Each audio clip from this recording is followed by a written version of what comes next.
Good morning, everyone. Good afternoon, and some of you might be facing evening time. We would like to welcome you to the Baltic Research Forum, 2022 Baltic Research Forum. This forum was established 5 years ago to support early career scholars, as well as established scholars, and librarians and archivists to come together to discuss specifically their ongoing research projects that may include dissertation projects, but also works in progress. And we wanted to provide a forum for scholars in Baltic studies to really not only network with each other, but also to collaborate on other fronts. And this includes, of course, peer-to-peer mentoring, but also sharing of information. I think we're facing heightened instability in the region, the backdrop of a pretty devastating war. And so it feels right for us to meet and discuss and collaborate, and also provide mutual support for colleagues in the field. I am joined here today by my colleagues in the Slavic Reference Service, Olga Makarova and Catherine Ashcroft, who really have put together this program along with our colleagues at the Association for the Advancement of Baltic Studies. We would very much like to thank Ben Gardner-Gill. He is the Assistant Director for Outreach and Engagement. He really partnered with us to bring this forum together. We're so delighted that you're here. We're even more delighted that you're going to be presenting some original research. And a couple of quick things. If anybody has any kind of questions, feel free to type in your questions or wait towards the end of the presentations for follow-up questions. We really want to hear from you. This is going to be a conversation, and so there are many opportunities for individuals to share their perspectives. So we welcome all perspectives, ideas, and thoughts. So don't hold back. This is a forum that we want to make sure that you feel like you're a participant. So, and I'm going to turn this over to my colleague, Catherine Ashcroft, who is going to provide just a quick overview of our research support. We want to make sure that the colleagues in Baltic Studies know that they have research support wherever they happen to be. So, Catherine? Great, thank you, Joe, and thank you to everyone for coming to the forum today. We're really excited to get to hear your presentations and hopefully have some great discussions. I'm going to give a little overview of our services at the Slavic Reference Service so that hopefully at some point you can use them or pass on the information. So we are a free year-round service offered at the University of Illinois. We're funded through a Title VIII grant. And so our services are open to the public. You'll never have to pay for our services, and it doesn't matter where in the world you're based. Even if you're an independent scholar at the moment, we are happy to work with anyone and help you get what you need and hopefully help you further your research. So I'm going to share my screen to show you just a few of the things that we offer that you can hopefully take advantage of. So here's our page through the University of Illinois Library, and this is a great starting place if you're going to access any of the services I'll talk about today. I can share this link in the chat in just a moment, but we are called the Slavic Reference Service, and we do a few different things. So the first thing I want to highlight are that we have a number of existing research guides, and these are for all of the countries of former Soviet Union and satellites.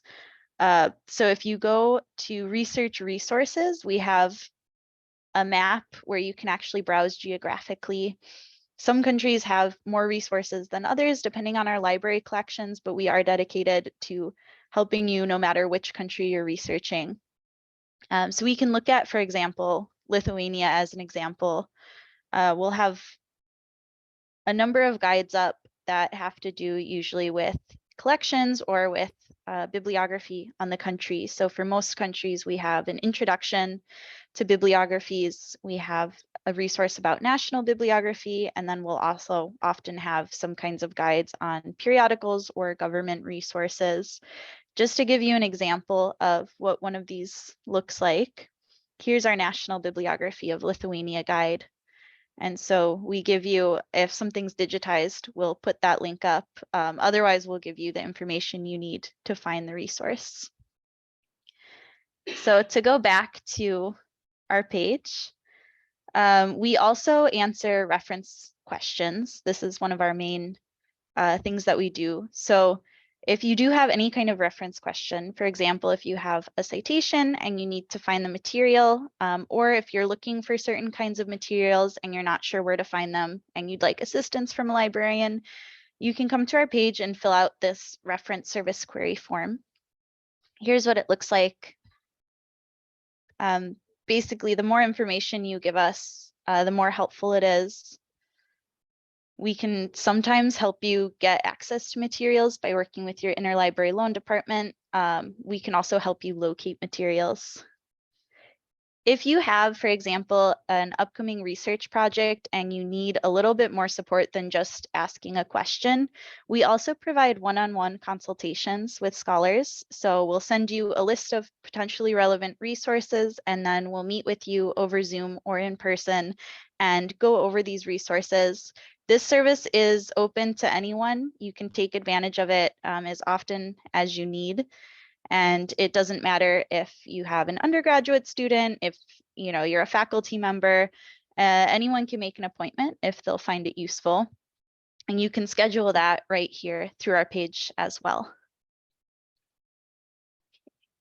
Then finally, a service that we started during the pandemic is our duplication request form service. So at the University of Illinois, we're fortunate to have a very large collection related to Baltic studies. And if there's ever a material that you see is available at our library that you'd like to see, if you're only looking for a part of the material, for example, if you're looking for a journal article, if you're looking for a chapter of a book, you can fill out our duplication request form. And then we will scan that part of the material and send it to you. We typically have a quick turnaround. It's often faster than doing interlibrary loan if you only need part of something. And you can make unlimited amounts of duplication requests. So sometimes we'll have someone find a resource that looks interesting. They'll put in a duplication request for the table of contents or the index, and then we're able to send any kind of relevant pages that you identify. We do ask with the duplication request form a few things. So first of all, we can only fulfill duplication requests for things that are held at the University of Illinois Library. If there's a material that's held somewhere else, we might be able to help you find out where that material is located, but we can't make a duplication of it if it's not in our collections.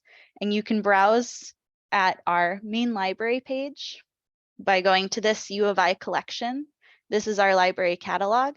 So anything you find in the catalog, regardless of whether it's print, microfilm, or so on, is available for you to put in a request for. The other thing that we ask is that you please check our holdings information. If something is a periodical, this will be in our library catalog.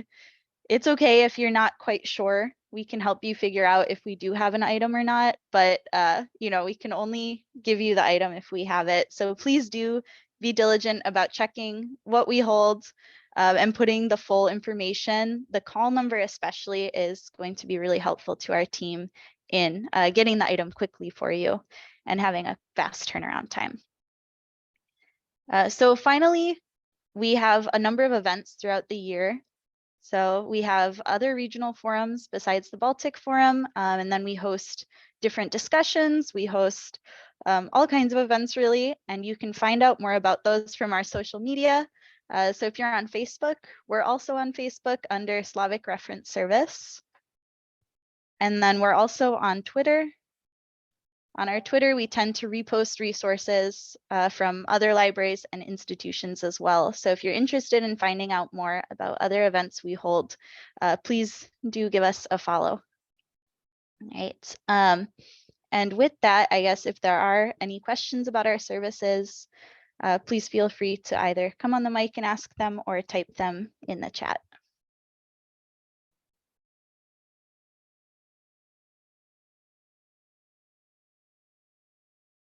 All right. Thank you so much, Catherine.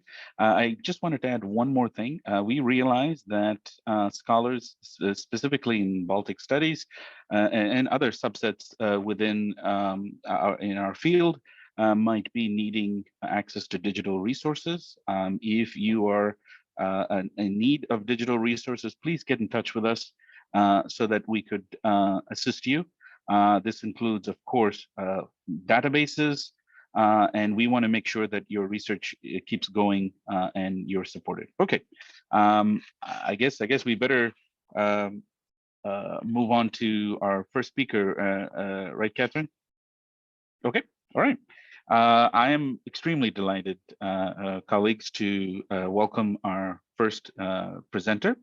Miglė Lapėnaitė is a PhD candidate at the Lithuanian Institute of History. Miglė is working on a dissertation about the war in Ukraine, and she is bringing into conversation anthropological as well as micro-level perspectives to understand how individual stories create a collective narrative and a concept of war.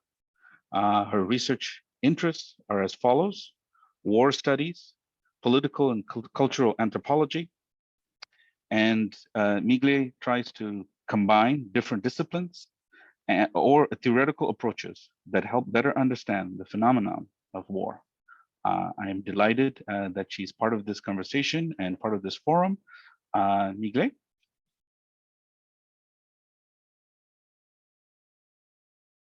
Oh, you are muted. Okay. Hello everyone. Thank you very much for a spot to present my research at this forum. I try to share my slides.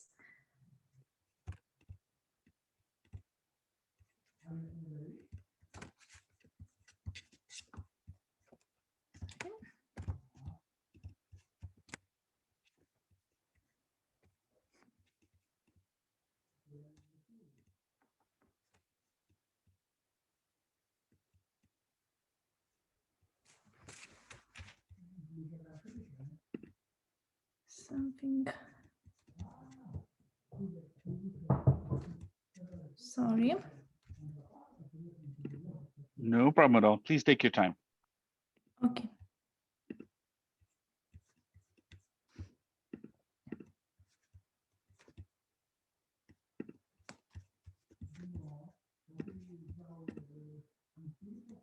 Some technical problems. I don't know why I can't share my slides.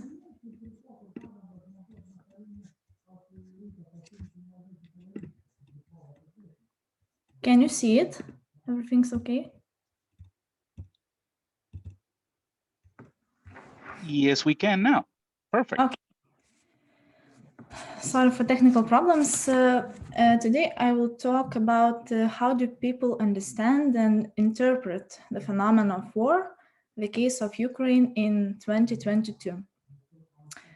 On 24 February 2022, Russia began a military invasion of Ukraine and changed the political, social, and cultural context of the country, and revealed a new cultural mentality that responds to values, ideas, and rules of behavior.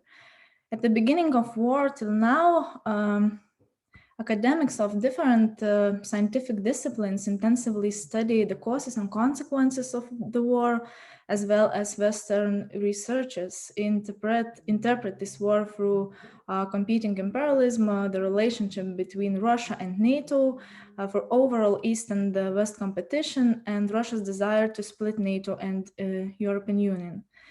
Since Ukraine achieved independence in 1991, as the Soviet Union collapsed, It was looked to the West, both NATO and European Union, and accused NATO of using Ukraine to wage a proxy war against Russia. These explanations address some of the global perspectives that arise from analyzing the structural perceptions of war and what it means for the world. But large-scale war forces us to look at the citizens of Ukraine who were affected most by this war. In the beginning of March, I noticed one thought that Ukrainians are fighting a people's war, and everyone is involved from top to bottom. So this thought really addresses my research topics, and in particular, the mass media focused on the effects of war on civilians. To make a deeper analysis, it's possible to find out not only how people feel, how they experience physical consequences of war, but also how they interpret war from their own perspective.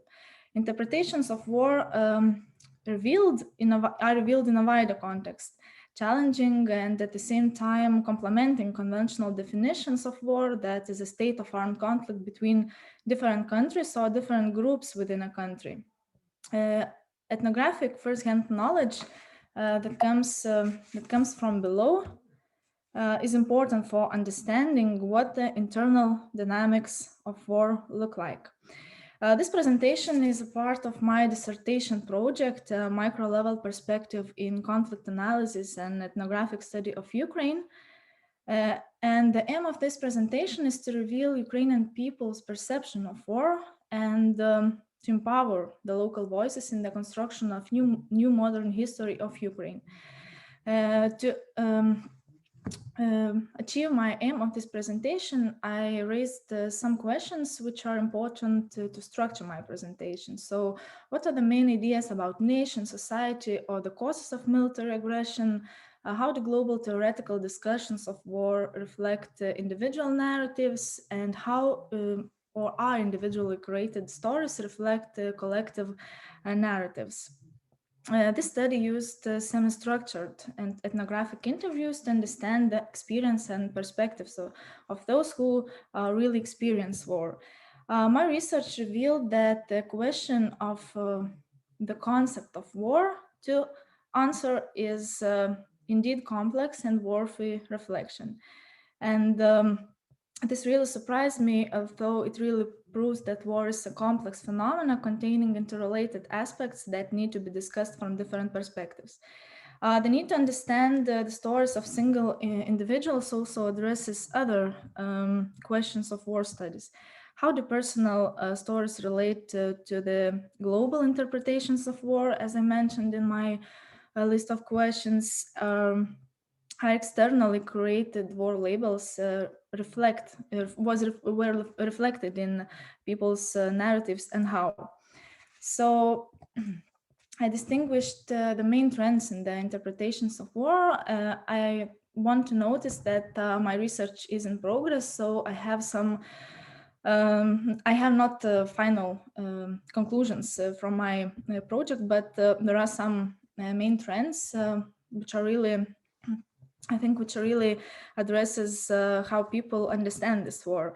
So the main interpretations of war allow us to distinguish that war, that the concept of war that emerged in my research include not only the violent and armed side of war, but firstly, it is a phenomenon that shapes and reconstructs individual self-identification through relationship with others, especially external relations. And it also reflects war and individual relationship, which are as an expression of everyday life.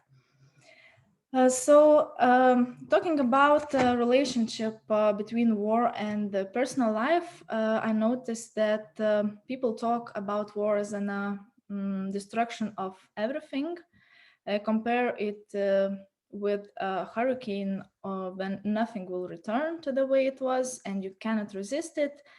As one of my respondents said, that what Russia is doing in Ukraine And what they have been doing in other countries is simply to destroy and cease to exist. According to one part of my respondent, and one important moment is that land is not needed as an object. Russia wants just to destroy.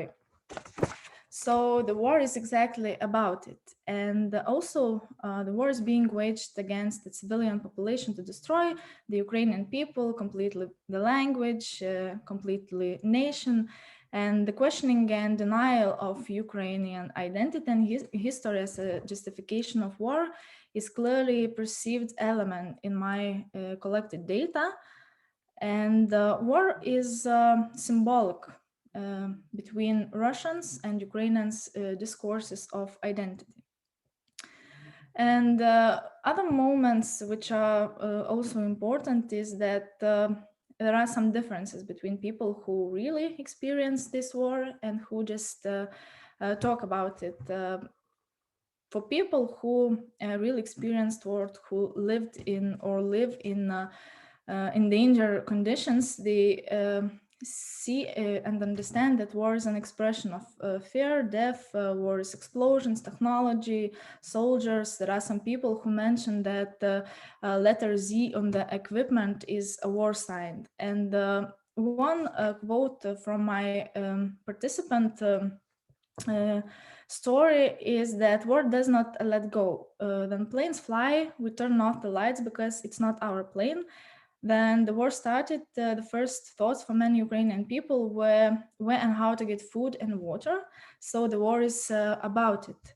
And war is a terrible thing that every day reminds you must live here and now because you don't know what will happen tomorrow.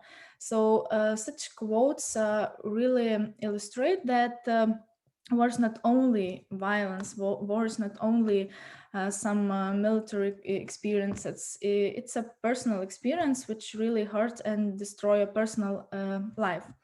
So people really value every moment, and in broader context, it symbolizes the differences between what you had and what you no longer have. So one conclusion from my research is that people really personally experience this war, so we have to pay attention at this.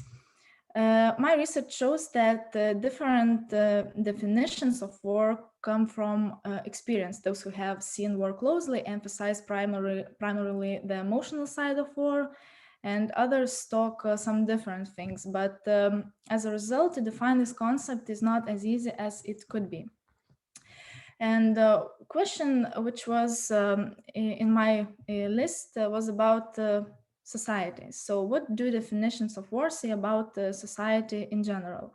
Most thinking people do not want and did not want to be in any more Soviet Union, did not want to be in Russian or any other empire, and we are fighting for it all the time.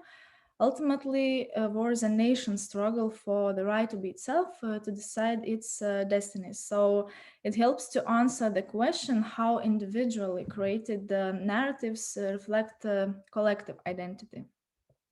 And even though the country was always split between East and West, a sense of solidarity and unity has grown in society, which has especially strengthened in the face of war. This is a new stage in the development of civil nation, responding to the fact that in the context of war, differences between social groups are not sought. And this thought is really expressed in some stories from my research participants, and it supports the publicly expressed idea that war shapes the individuals, see the state, and interact with each other. The desire to identify oneself within the framework of language or religion is disappearing. It is a matter of a political choice, which is not such an important for ordinary citizens of Ukraine, because the main goal is to fight and to create a new future which is personal desire. The past 3 decades, especially since the revolution of dignity and Russia annexation of Crimea and intervention in Donbass, have witnessed a significant consolidation of Ukrainian civic identity. And this Ukrainian civic nation encompasses not only speakers in the western part of country, but much of the Russian-speaking, but increasingly bilingual East as well. So this moment, and I asked people how they evaluate values or some ethnic differences, they did not mention that this fact is important, because they now have one goal to achieve their desire. So personal histories and interpretations of war largely respond to decades of collective narratives that emerge from a violent and interdependent order. Russia's constant attempt to question Ukrainian identity and sovereignty is also reflected in the people's desire to resist by all possible means when entering a new stage of the country's development. So I think that the concept of war really includes some different elements which are really important when we talk about war. And their personal stories illustrate that war is a complex phenomena we need to research from different perspectives. So I have chosen my dissertation topic to analyze from micro level perspective and to find out how people really experience and how they understand and formate some discourses of identity and war. So concluding remarks say that different individual experiences lead to common perceptions of war and strongly contribute to the creation of a collective narrative. And local voices reveal that the creation of Ukraine begins when citizens' awareness of country they want to live, and regardless of gender, age, or social status, everyone is fighting for it. The local explanations of war support the idea that war is a complex phenomena that begins first in everyone's homes, and also it contributes to the global explanations about international security, and strongly support the idea that firstly we have to look at citizens who really experience war, and from these stories we have to formate not only some personal experiences, but to contribute to the creation of theoretical explanations, and to find out how we can to contribute to the end of this war, and to analyze what's really important in the context of such a brutal and cruel war. So thank you for your attention and for listening. Thank you very much, Miglė. We do have time for questions, so please you can either type them in chat, or if it's easier, just unmute yourself and ask your question.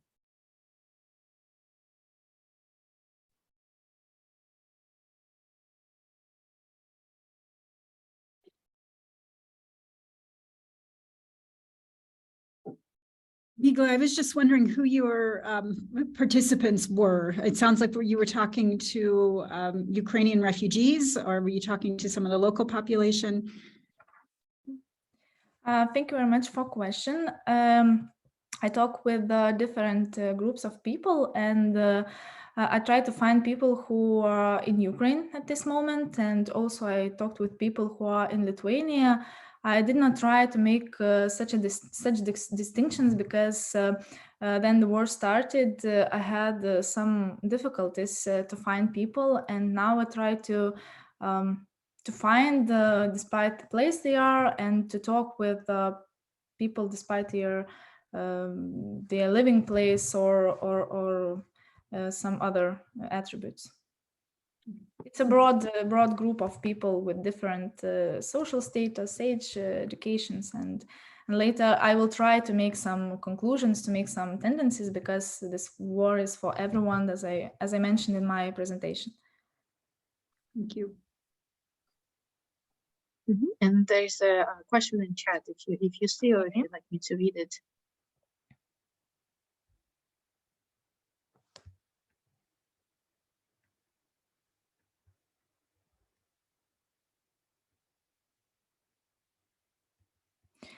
Yes, very good idea. I really did not consider this, but I think that I will think about it because, yes, because I talked about emotions, and one moment then I speak with my research participants. Sometimes I notice that they feel they have some different feelings. I have to put it in my dissertation, but sometimes it's really difficult to write, to make some photos or something else. So I will think about it. Thank you very much for idea. Right, Monika? Thank you. Thank you, Miglė, very much. This was actually very interesting to hear. And I know that you're focusing on Ukraine, but I was wondering, since we are in a Baltic Studies Forum, could I maybe ask you to speculate, probably as an anthropologist? We have noticed a lot of outpouring of support from the Baltic states specifically. You could probably say that the Baltic states were the first ones to react very, very strongly and still continue to push for more sanctions, for more support, so on and so forth. So what do you think could be the reasons for why the Baltic states went so much into it? I've heard people formulate it as, you know, this is our war as well. We're not actually fighting, but we are fighting to an extent. So what are your thoughts on that? Thank you for a question. I think that, as I understood, when I talk with different people from Ukraine, or when I read some theoretical papers about Ukrainians' resistance, I found that there are some similar experiences of occupation. So we really know, our grandparents know what it really means to be in such a occupation. So I think that there are some similar historical moments, and we really know that if Ukraine will not fight, we can be next. And this is some general tendencies we see in mass media, in some theoretical discussions. So I think that history matters, and in my research I try to find out how people evaluate history. What are the main historical aspects there are which historical aspects are important in their minds, how they can compare this war with other wars, for example, Second World War or some revolution. So people really talk about it and mention history. So I think that in Lithuania, this also is important. So I think that it addresses your questions. Thank you. Hi, I wanted to thank you for the great presentation, and I wanted to ask a question about the concept of solidarity. So you mentioned that the East-West divide has become less and less pronounced, and that Ukrainian people did not show any regional biases, instead opted for more nationwide and national solidarity. And my question is, did it ever come up in your interviews with Ukrainians that some were perhaps a bit angry with the, like some perhaps from the West were a bit angry with the East for collaborating with the Russians, or any such notions of still pronounced regional differences, or did it all completely disappear? In my interviews, I did not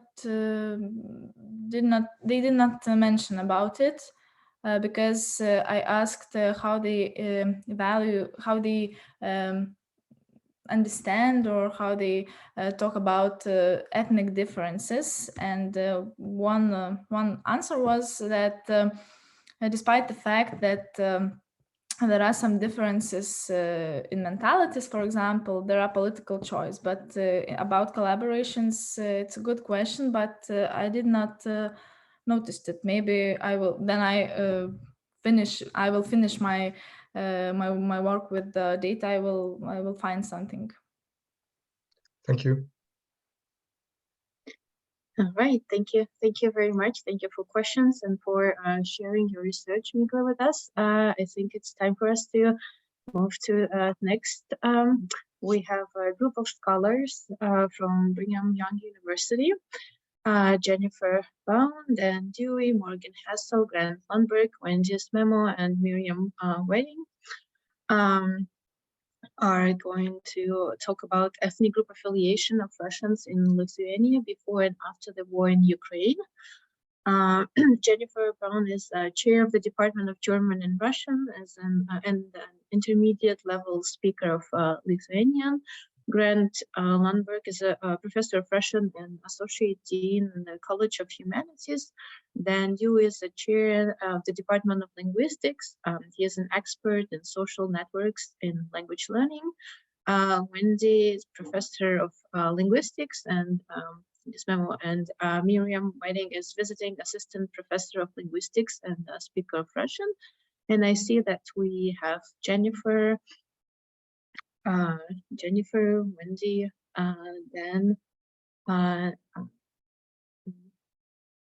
some other members of the group here. So the floor is yours, and you're all co-hosts, so you're welcome to share your whole point.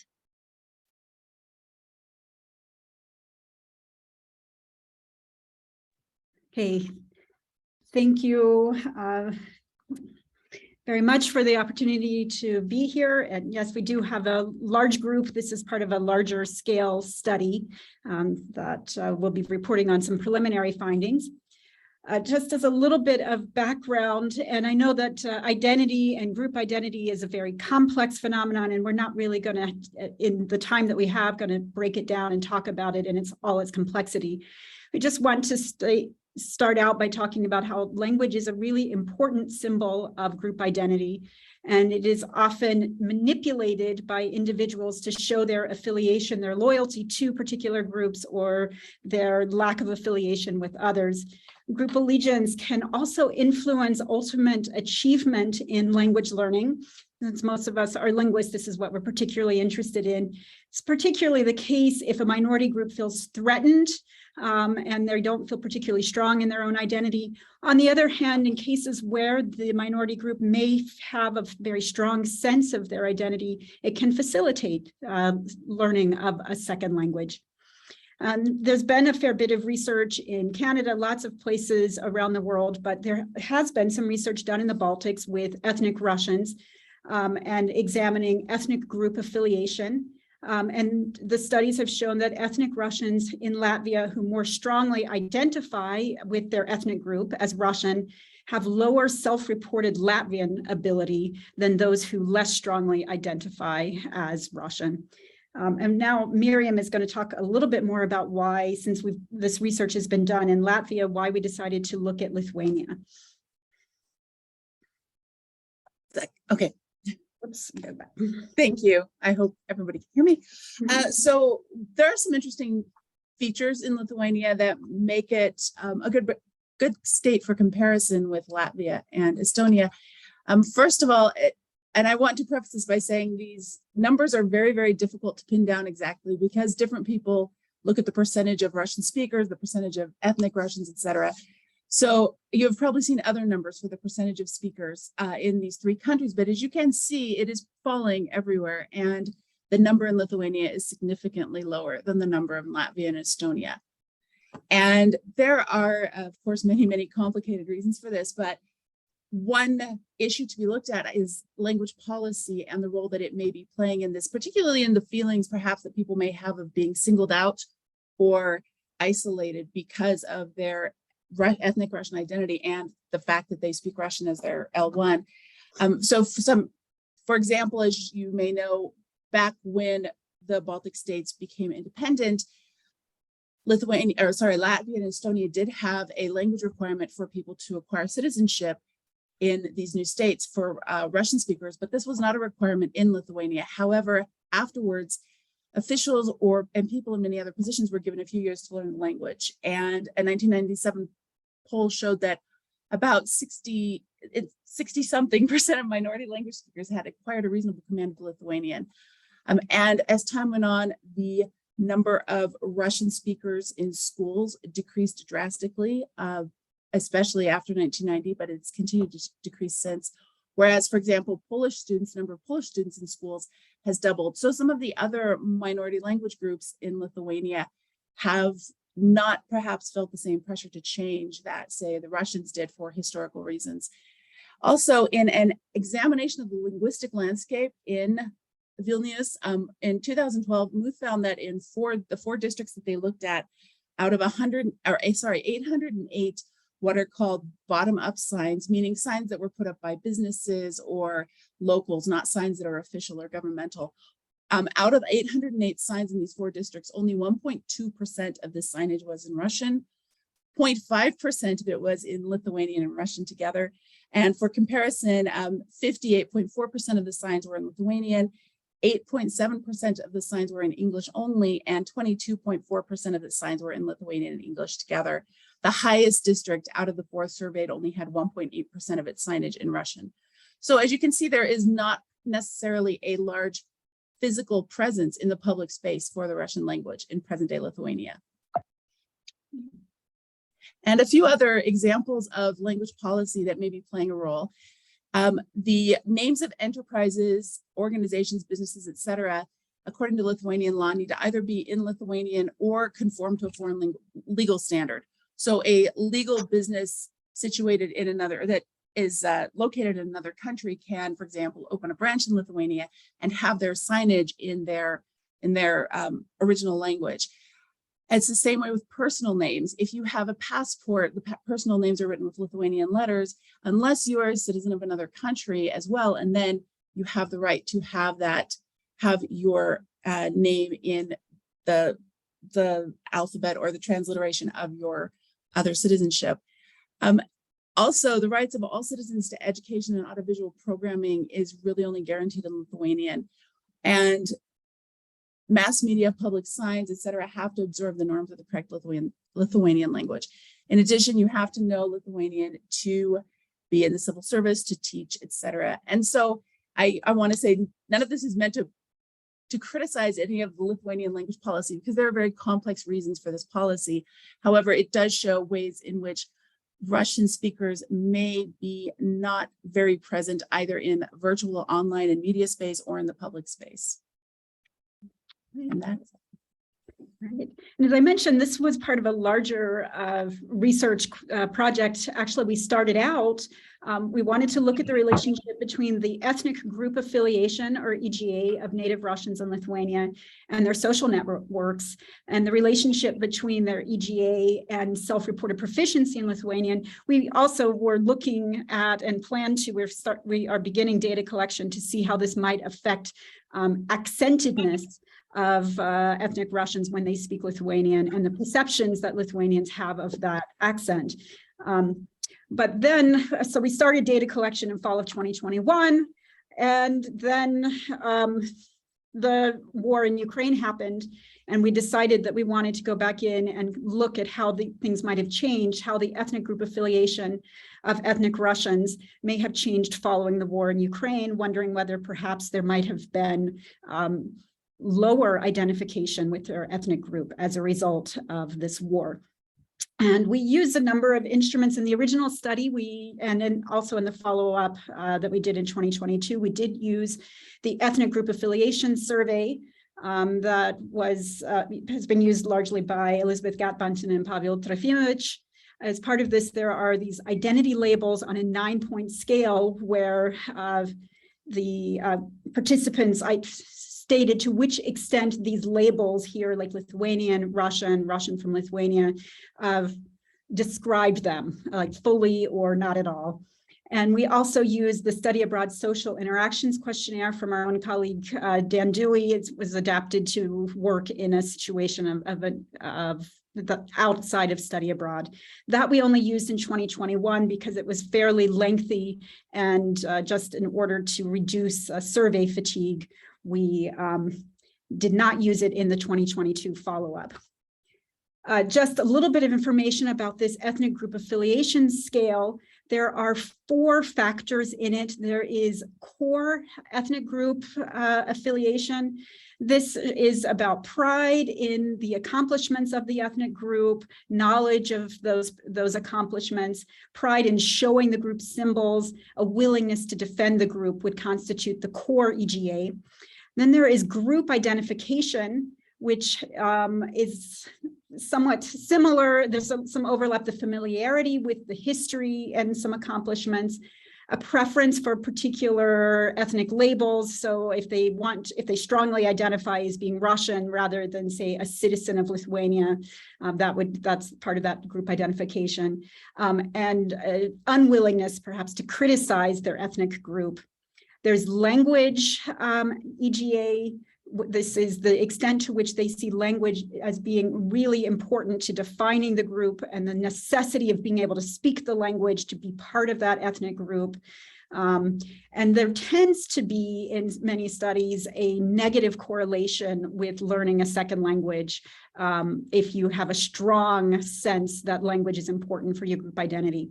And then there's finally a political ethnic group affiliation, which tends to be about recognizing the official status of the language in your country and wanting to have advocate for schooling in the language and for rights of the language.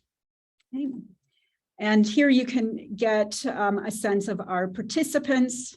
They did skew heavily female. We used a marketing research group in Vilnius to help us to target ethnic Russians who live in Lithuania. And you can see some of their self-ratings in the proficiency in Russian and their self-ratings of the proficiency in Lithuanian. And then Wendy's going to talk to us about our findings. Hello. I hope you all can hear me. We had 3 findings. We looked at identity labels, so how well those I love labels describe them. We also looked at the ethnic group affiliation and how that changed from the 2021 to the 2022 group. And then we also correlated some of those ratings, the language self-ratings, their identity ratings, and then the ethnic group affiliations. And as you can see here, these are the 8 labels that they could use to describe themselves. And they, again, are on a 9-point scale. And we've listed them here from their highest ratings to their lowest ratings. And after looking at statistical analyses, we found that they kind of patterned into 4 different groups. They identified more strongly as residents or citizens of Lithuania than they did as ethnic Russians. And then they identified more as Russians or Europeans than as ethnic Lithuanians or immigrants or non-citizens. And there was no significant difference across the 2 time periods. They both patterned in the same way. And when we looked at the ethnic group affiliation labels, again, just to remind you, core is sort of defining how proud you are of your group. Group identification is your knowledge or familiarity with your ethnic group, and then language, how strongly you feel that's part of your identity, and then political, how important you think it is to have your language be represented in the state or country. When we looked at these, there was significant difference in the core across the 2021 and 2022 groups, and also in language as well. And then finally, we ran some correlation analyses, and these showed that, for the most part, identification as a Russian and seeing that as something that strongly defines you also is related to how much how much ethnic group affiliation you have in group, language, core, and political, all of those.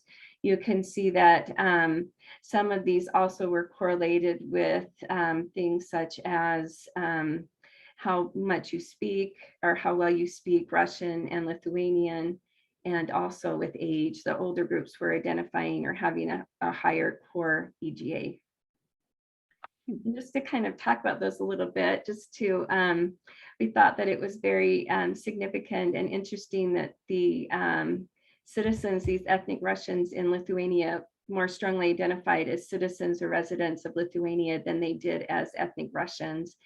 And the stronger they were labeled themselves as an ethnic Russian, the higher their ethnic group affiliation was in all 4 of the different areas.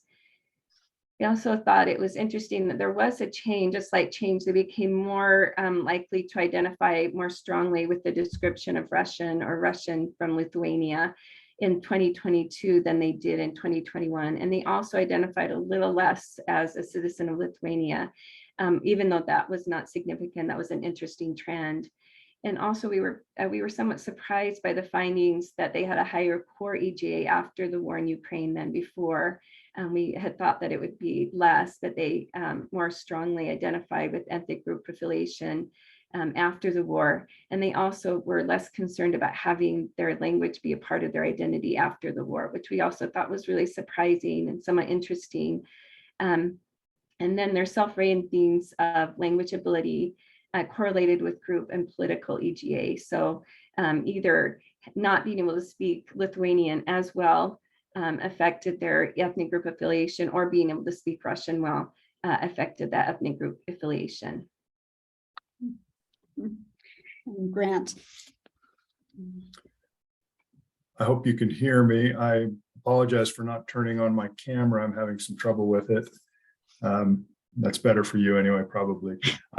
In terms of limitations, the biggest really is that we're dealing with cross-sectional data, so that we don't have a pre and a post for the same group, just because of the way the new research question evolved, and the opportunity to look into these things came up in a way that required us to work like this. There could be some overlap. We just don't have data on that. So that's one limitation. And also it's a pretty small sample. So we're talking about approximately 90 informants or participants in each individual group. So, we hope that it's representative, but we can't be sure about that. The future research really is, I think, significant here, and will help to fill out the data and the details. We, in November, will be doing qualitative interviews to follow up on these questions of identity. In particular, we're interested in how these labels and terms are used by ethnic Russians. That's a big question, and it evolves, it changes. I've recently been doing some interviews with ethnic Russians in Latvia, along the Belarusian border, and in Daugavpils and that area, like Galia, and found that they're really interesting questions about the way people use these terms. And so I think that those interviews will make a big difference in helping us to understand this data a little bit better. The original plan for this project is ongoing in terms of the question of native speakers' rating of accentedness and proficiency in Lithuanian, and we are, as I said, it's ongoing. We just don't have data yet for that, and we hope to do a follow-up survey using a kind of then-now design in Estonia, and we want to compare EGA ratings among native Russians in all 3 Baltic countries. That's it. So welcome any questions. Yes, we do have a couple of minutes for questions.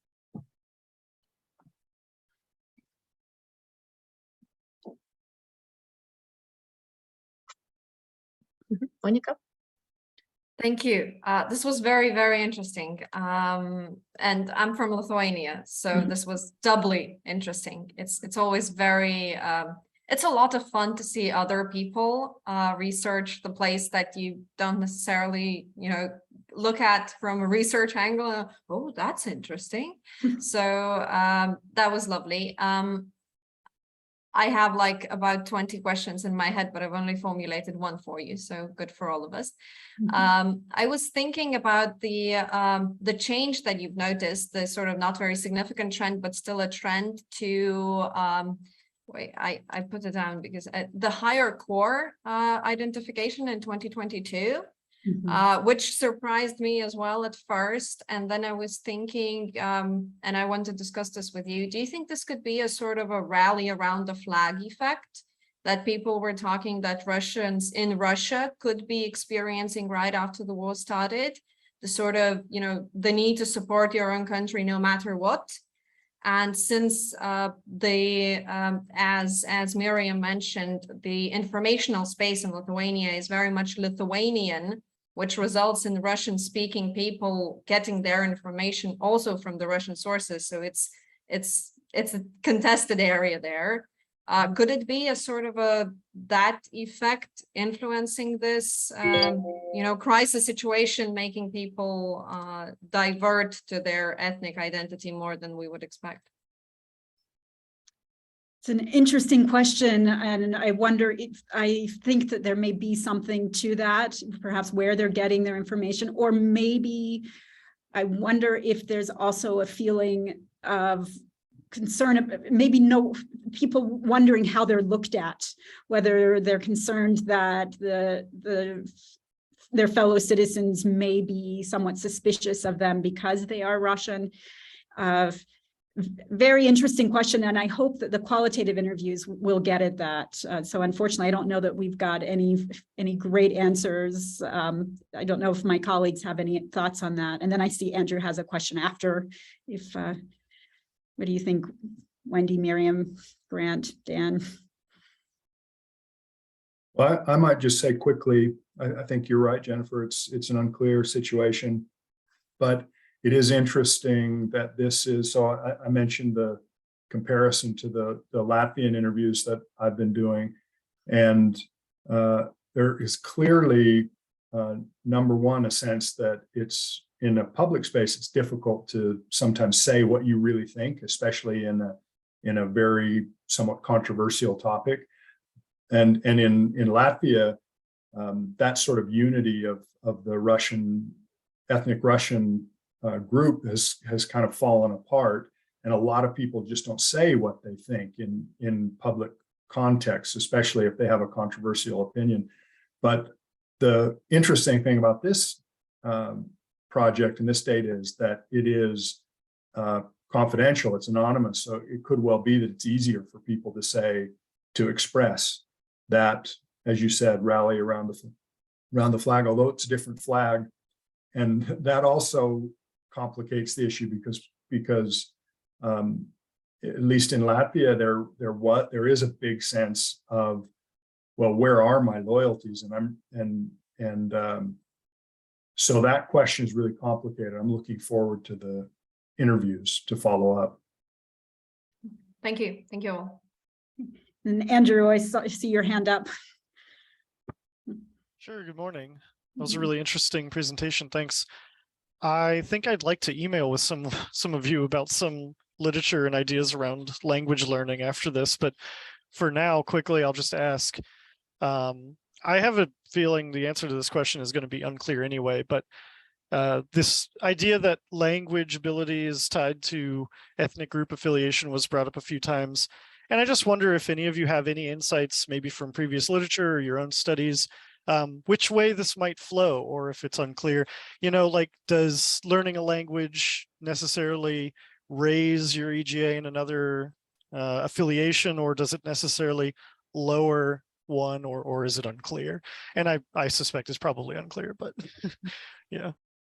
I'll let maybe Wendy answer that one. I think you're really familiar with this literature, Wendy. Yeah, the short answer is it is really unclear. In some of the research, it shows that there is a raising of EGA, and some of there's a lowering. It may be, whether they're learning the language like in the United States as, a majority language versus whether they're learning it as, in a bilingual country or situation. But yeah, it is somewhat unclear. And it'll be interesting to keep following up with this. This is kind of one of the first studies, besides the one done in Latvia, where they've looked at it in, a bilingual country. So it'll be interesting to see. Thanks. All right. Thank you very much. Thank you, Grant, Jennifer, Wendy, and Miriam, and the rest of the group for sharing the findings with us. Now it's time for us to move on. We have next presenter, Tara Goodwin from University of Utah. Tara is a recent graduate of the University of Utah Honors College, excuse me.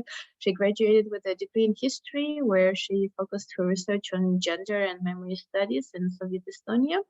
Her research earned the Marriott Library Thesis Award for the best senior project in the humanities. She currently works for the University of Toledo as a project research analyst and she's looking forward to applying to PhD programs this fall.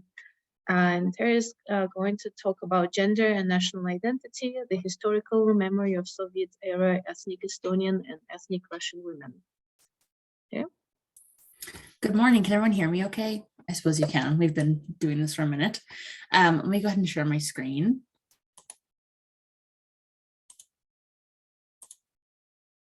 Okay, does that come up all right? I'm seeing nodding. Excellent. Okay, so I'm very excited to be here this morning or evening or wherever you are. And I'm going to be sharing the work that I did as part of my honors thesis, which centers around looking at national identity through the lens of gender. So sort of a blend of the historical approach and anthropological approach, and how gender can complicate questions about national identity and historical memory. So, oh, I don't know if we can get it to, there we go, perfect. Okay, so to kind of signpost where we'll be going, what I'm chatting about. So women living in Soviet Estonia, both ethnic Estonians and ethnic Russians, faced unique issues that centered on gender-specific issues. So reproductive rights, balancing home life, navigating married life, and traditional domestic duties. And so I'm going to be discussing that while both ethnic Estonian and ethnic Russian women experience gender similarly and hold similar ideas about womanhood and femininity, that doesn't seem to influence, that doesn't seem to create a shared sense of solidarity or influence their national identity in a way that they converge. So a bit of background on my project. I conducted 22 oral histories with women living in Tallinn, Tartu, Pärnu, and Rakvere in Estonia. And the participants came from a variety of socioeconomic classes. Some came from very educated and wealthy backgrounds, others did not. And they ranged in age from 91 years old to 33 years old. So their birth years are between 1931 and 1989, to try and cover a spectrum of what it means, or a spectrum of experience living in Soviet Estonia. And so in the interest of the safety of all of the women who participated, all names have been changed to keep people anonymous. I'll identify people by their pseudonym and their age. Okay, so to jump into findings and a little bit of background. So prior to Soviet annexation, around World War I, so Estonia shared mostly Western values. So women were placed in the domestic sphere, although Estonian women began to agitate for enfranchisement and take part in nationalist literary movements. But by 1934, women only made up about 35% of the labor force, and 90% of the women who were employed in domestic positions. So for the women that grew up in Soviet Estonia, they inherited this gender order that didn't exist or was different prior to annexation. And so they were surrounded by messages of, gender equality, that the women in the Soviet Union are legally equal to men, and had opportunities to attend university and study otherwise male-dominated subjects like technology, math, science, this sort of thing. That said, this proved both beneficial and harmful. So we're going to chat about the ways first that it was beneficial for women, and then we're going to chat about the ways in which that it was harmful. So the ways that it was beneficial, women had access to employment and working outside of the home. So by 1987, women comprised about 51% of the labor force. And the number of women employed, or the number of women attending university, outranked the number of men in university. Heidi, you can see the quote on the board, explains that, and so she studied physics at Tartu University, and she supervised physics institutes across Estonia. And so she says, the pluses were that women could attend university, women could be professionals. During the Soviet time, all were equal. And so most of the women interviewed expressed an appreciation for this value that all women were equal. And Kadri, who's 89, also comments, at that time, a working woman was more important than an educated woman or a mother. They were always doing something with their hands, and that was important. And so the sense of purpose that it brought a lot of women. And additional benefits that women mentioned were, free healthcare, state-sponsored programs. So a lot of Estonian women have fond memories of their time in the Pioneer program as youth at summer camp, free sanatoriums, state-sponsored apartments, and an abundance of employment.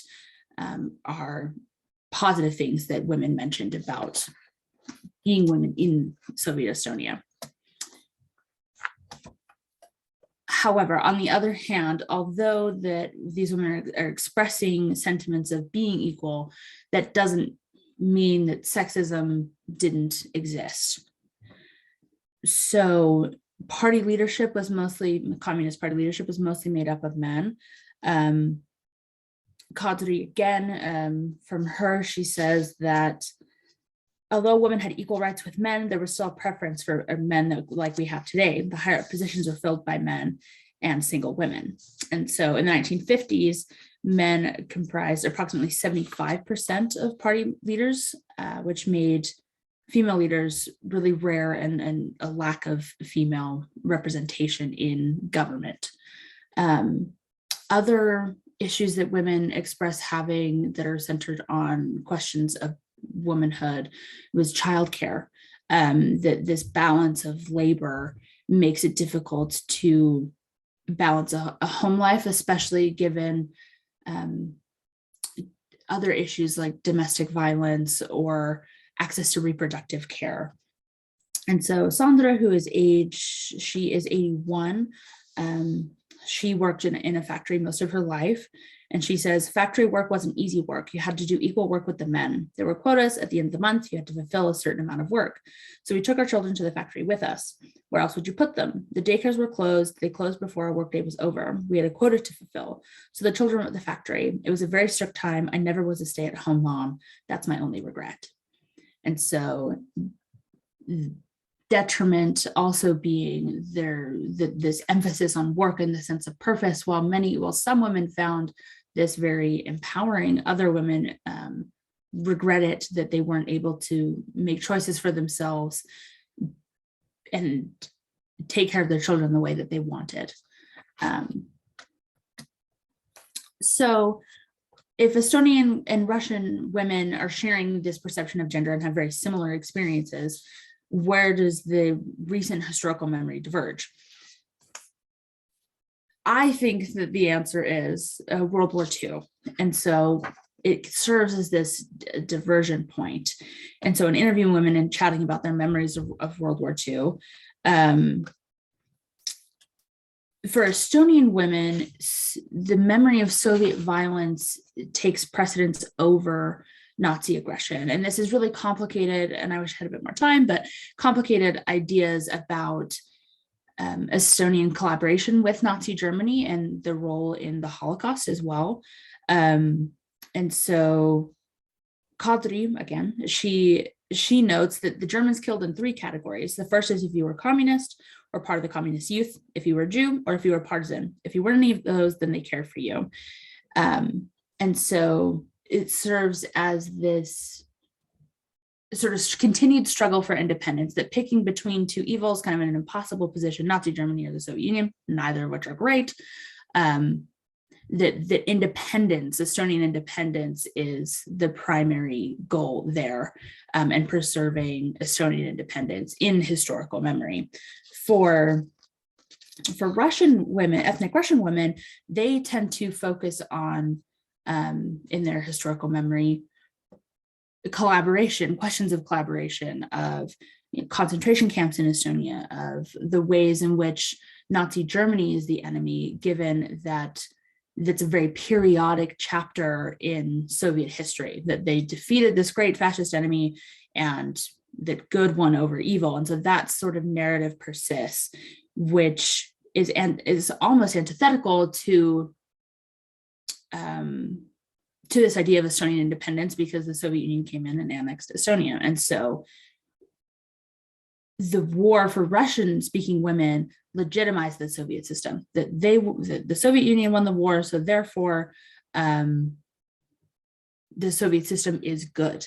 And this is how these women are remembering it, which makes it difficult to find common ground, even though there are shared experiences as women, which is further complicated by the process of, in the period of Sovietization. So following annexation in Estonia, the process of making Estonia more Soviet, which included political purges, deportations, forced migrations, all of these very terrible and catastrophic tactics used by Stalin. And so for Estonian women, this period becomes a period of resistance, that they focus on preserving language and culture and passing this on to their children and to their families. Language plays a major role in resisting linguistic Russification.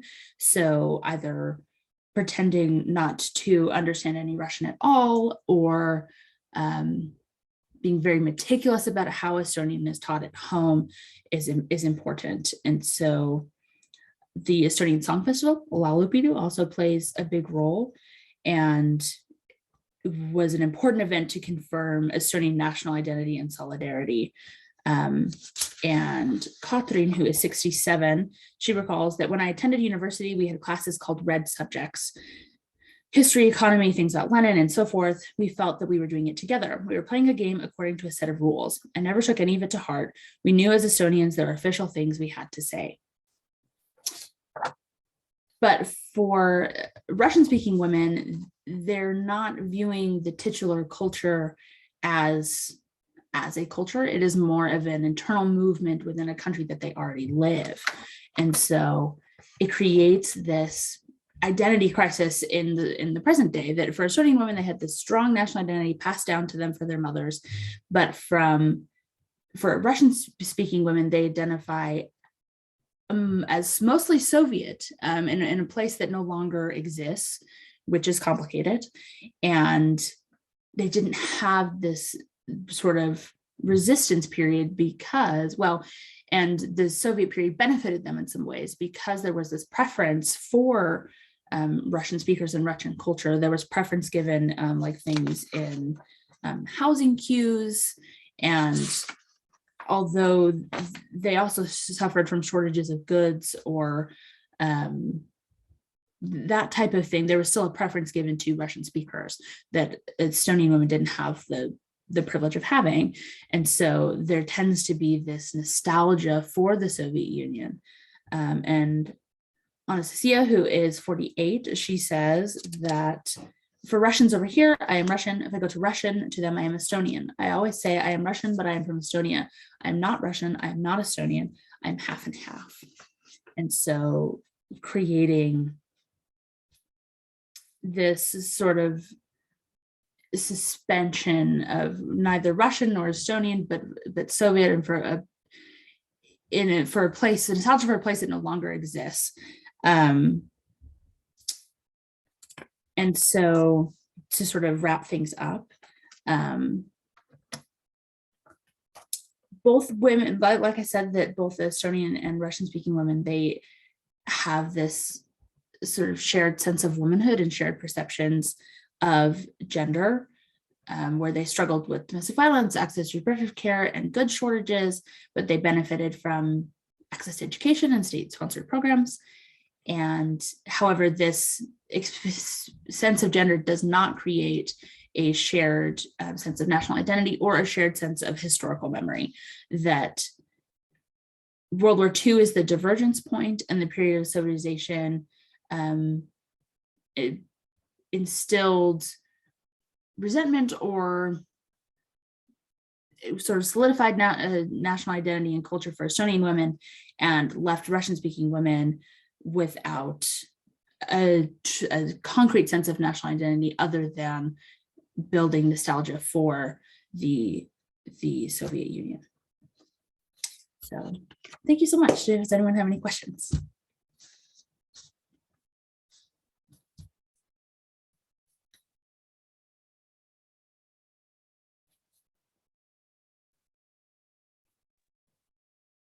Thank you. We do have some time for questions before we have a short break.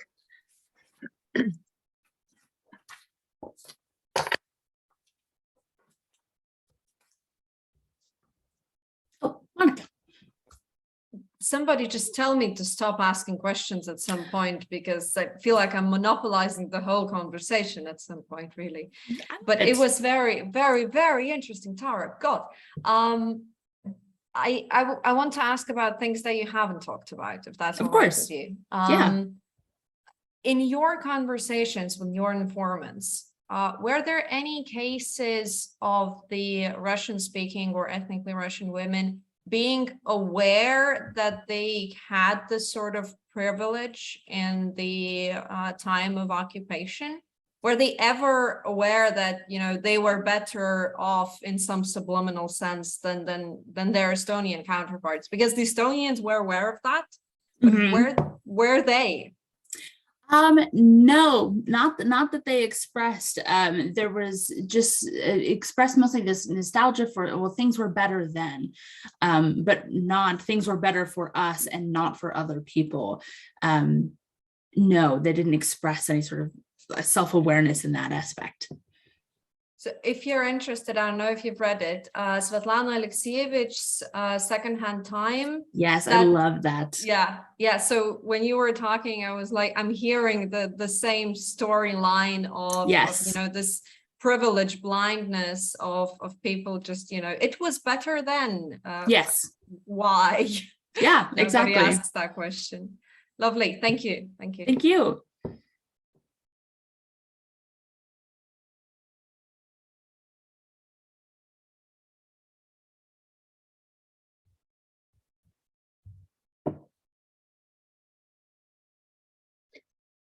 Right.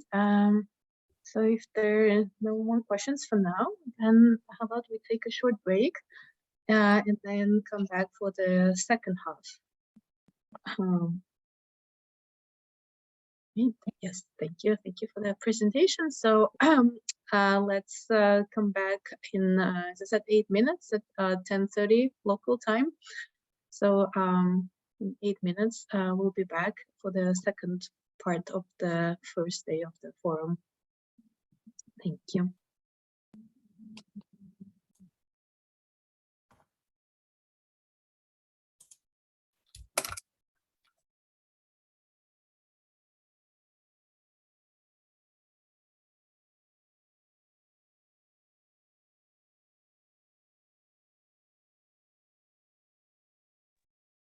All right. Well, hello, everyone, and I hope you all had a good break. So we can get back into our presentations now. I'm excited to present our next speaker, Zane Radzobe. So she holds a PhD and is currently serving as an assistant professor at the University of Latvia in the Faculty of Social Sciences and the Department of Communication Studies. Her research interests include cultural communication, especially cultural press and popular culture, as well as performance and commemoration cultures. Her presentation today is Representation of Nation in Independent Latvian Theater.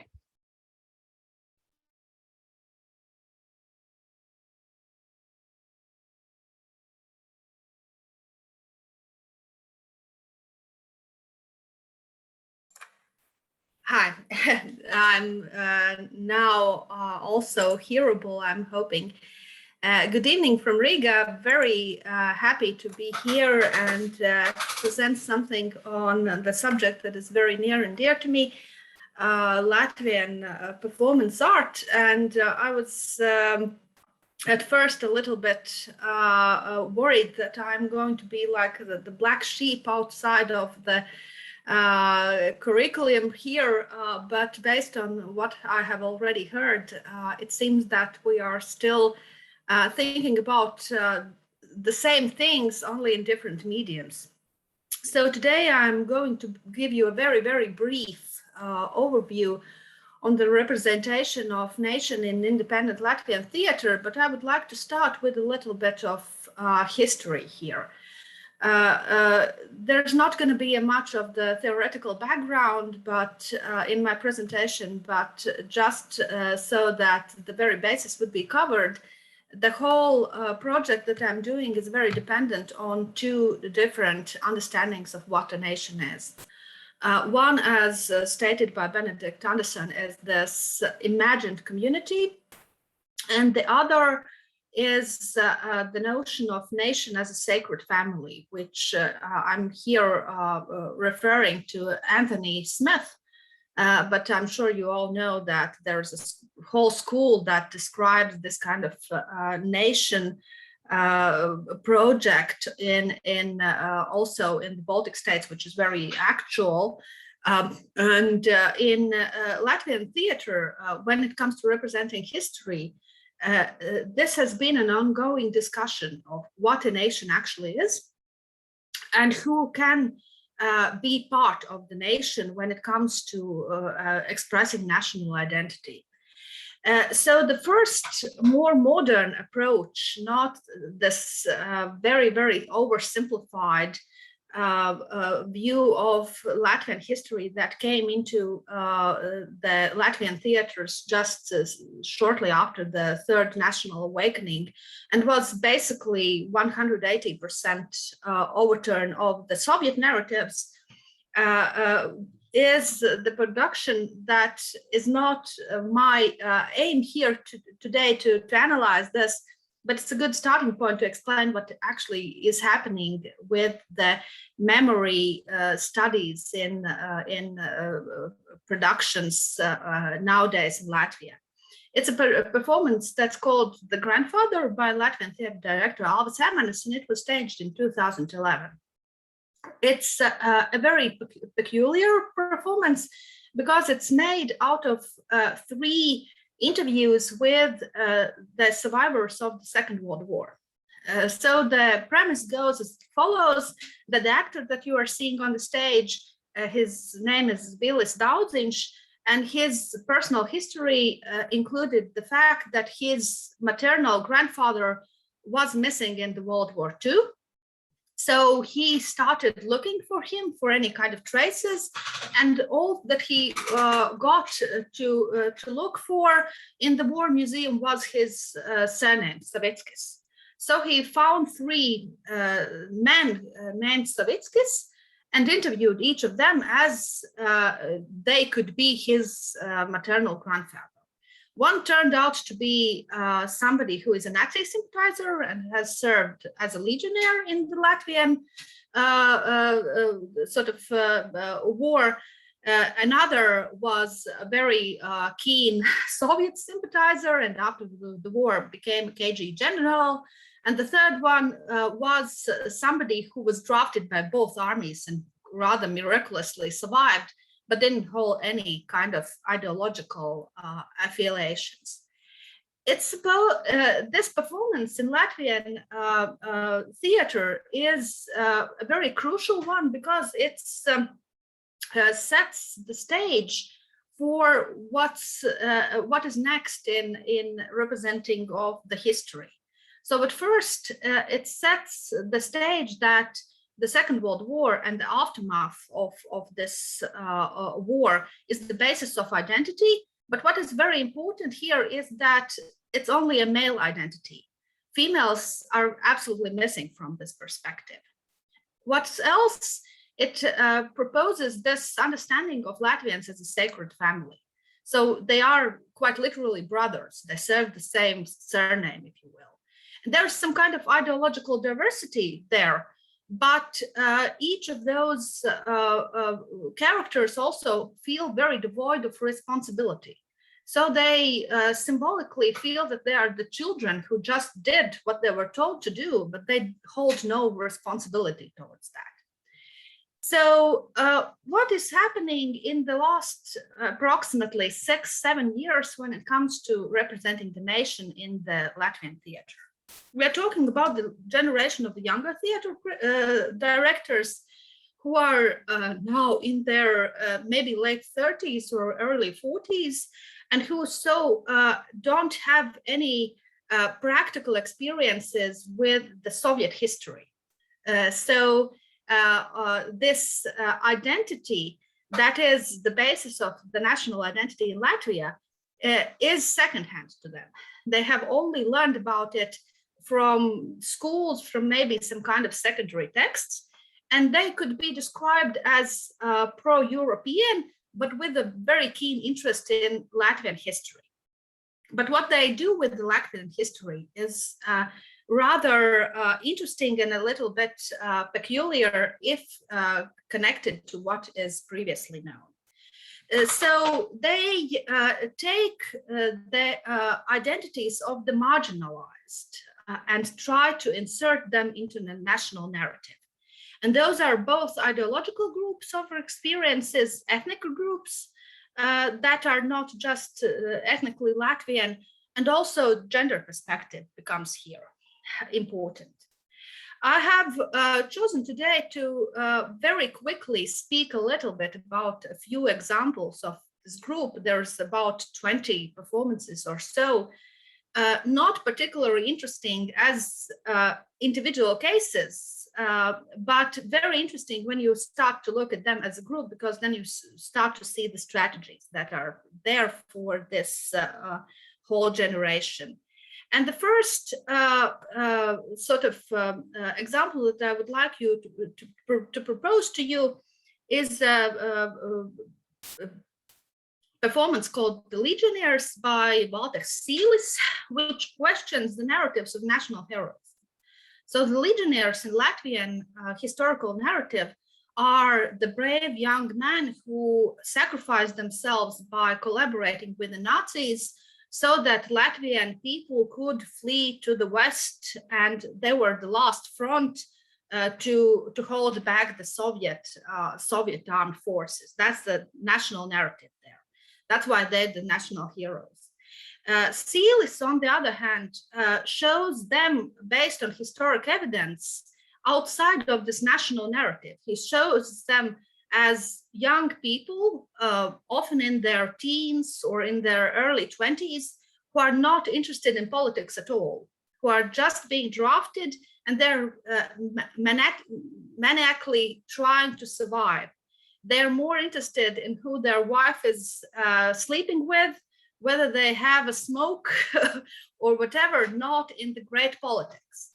And by this, also the authors of the production also kind of give the board or the question to the public who is present, and ask them to evaluate, re-evaluate whether people who you are seeing there, not being shy of mentioning also Holocaust and so forth, are really deserving to be the national heroes. A very similar, although just completely opposite situation with the national stories of the villains. Here we have an example of a national villain in the main role, somebody who is a Latvian, but he's a collaborator, he is a KGB agent. So he is shown here as a villain, but not because he's a KGB agent, but because he's a bad father, he does domestic abuse to his family, he cheats his wife, and so forth. He has a sort of his own private life devoid of this public function that he performs. It becomes very, very secondary. Again, questioning whether he's the villain. Then very quickly to go through the ethnical points of view. This one, I think, is a very interesting example because it gives the primary role to the language, which is very, very important into Latvian context. Latvian identity is often very, very much rooted into Latvian language, as many of you definitely know. So this is the performance about Russian teens within the third national awakening, when you have the reverse situation, when they suddenly become a part of the language space they're unfamiliar with. In this, for example, picture, you see in the Kirillets, it's called, it's written out Pūt vēji. It's a popular Latvian song. And the idea here is they're singing the song, but they don't understand what it means because they don't really speak Latvian. They just learn how to read Latvian. And this performance is very much echoed by the fact that the people who are playing those Russian teenagers are contemporary Latvian young actors who don't actually speak Russian. So when they are speaking Russian in the performance, they're speaking the words they don't understand. The same goes for the Jews, but I'm going to skip that so that I would get to my conclusion and not be over my time. And with the females as well, this is the production about somebody who is about the wives and daughters of the partisans who are in the forests, and they are living with them. So this female perspective suddenly gets thrown into life. So what would be these marginalized identities and the national in contemporary situation? I think the most important thing and the most interesting thing here is that obviously those marginalized identities are representative of the marginalized identities in contemporary society.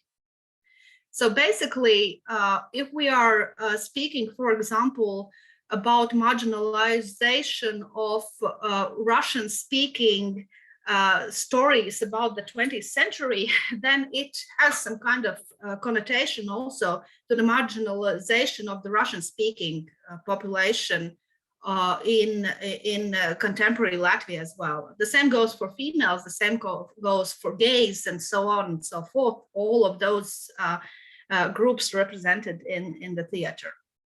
What is interesting is that the Second World War and its aftermath, despite this generation being very pro-European, is still at the very core of the identity. So this is the question that nobody can get rid of. And still the Latvian identity, whether it's the ethnic Latvian identity or the civic Latvian identity, is going to be connected with where you stand when it comes to the Second World War and the Soviet experiences. Having said that, the big change here is the fact that all of those pieces are actually grounded on the material of oral history, but everything is bringing out the individual responsibility. In the previous generation, what is important here is that either Latvians or even Russians, when they're actually portrayed as human beings, because often they're just portrayed as functions, but when they're portrayed as human beings, they're often devoid of any kind of responsibility. It's the system that does something. It's the system that determines how the individual people are living. So here the situation is reversed. It's all about individuality. It's all about individual responsibilities, individual sort of things that people are doing. And language is very, very central, giving you the multi-cultural perspective of the Latvian contemporary national state. So I'm watching my time. It seems that I'm done with that. Thank you very much. Do you have any questions or comments?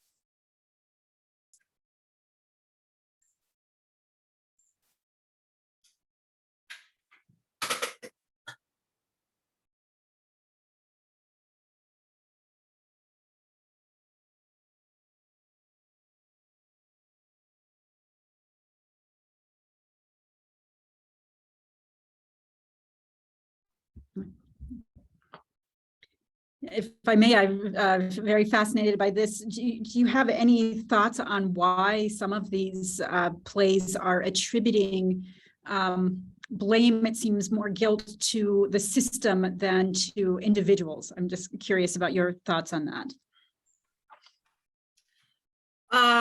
A few sociologists have done a comparison of Latvian national identity with the national identity of Jewish people. Vieda Skultāne, for example, a while ago said that it's the deportations stand for Latvian people at the same level as the Holocaust for the Jews, and it absolves of any kind of guilt or involvement into that. So because of the deportations, anything else kind of loses meaning. And that's something that is very, when it comes to representations, at least in a culture, that is something that is very, very actual for about 20 years at least in the national state.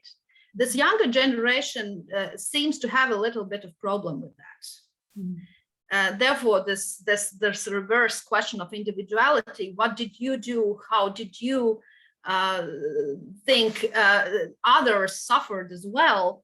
It's very important. But for the first 20 years or so, yes, deportations sort of absolve of any wrongdoing that might have been done by the Latvians as well. Thank you. Thank you for the interesting presentation. I have a question. How does the mainstream Latvian media or discourse treat these plays? Have they ever discussed them? In what light it presents them? They get represented. It's very interesting because a few of them have been a part of even political discussion. Like there are, it's very, in Latvian, it's very common when you have a very divided cultural space. So the Russians would go to the Russian theater, the Latvians would go to the Latvian theater.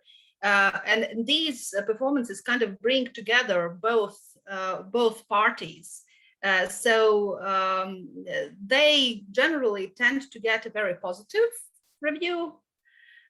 It's also true that this generation now is sort of breaking into the state-owned repertory theater. So these kinds of ideas also are now getting a more widespread arena. Thank you. All right. Well, thank you so much for this presentation. It's time we move on to our next participant. So I'll introduce her. Our next presenter will be Monika Orechova. She's a PhD student in education research at Vilnius University in Lithuania. She has long-term professional experience in higher education management and is currently researching the concept of higher education internationalization in Central and Eastern Europe. Her other work includes research in the fields of comparative education, gender equality in education, and teacher education. She teaches intercultural communication and intercultural education at Vilnius University and is an expert at the Center for Quality Advancement based in Vilnius. Her presentation today is entitled The National in International, the concept of local development in internationalization discourse in Lithuanian and Estonian universities. Thank you. Thank you, Catherine, for the lovely introduction. And thank you, the forum, for having me here. It's a very rare opportunity to talk about research that is centered just on the Baltic states.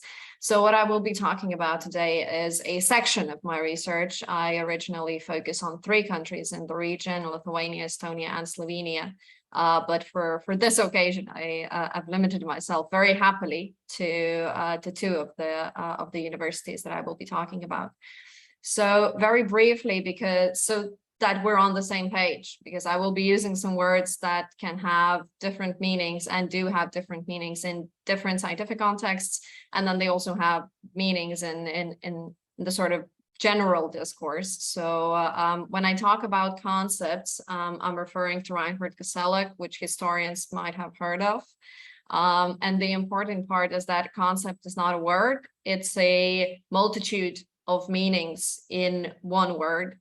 So we need to be aware of the layers of meanings in the concepts, and that we're dealing with something that is not as straightforward as a word could be. Again, linguists would very rightly jump in here and say, well, not all words have one meaning, and that would be very fair, but for argument's sake, concepts are more complex than words.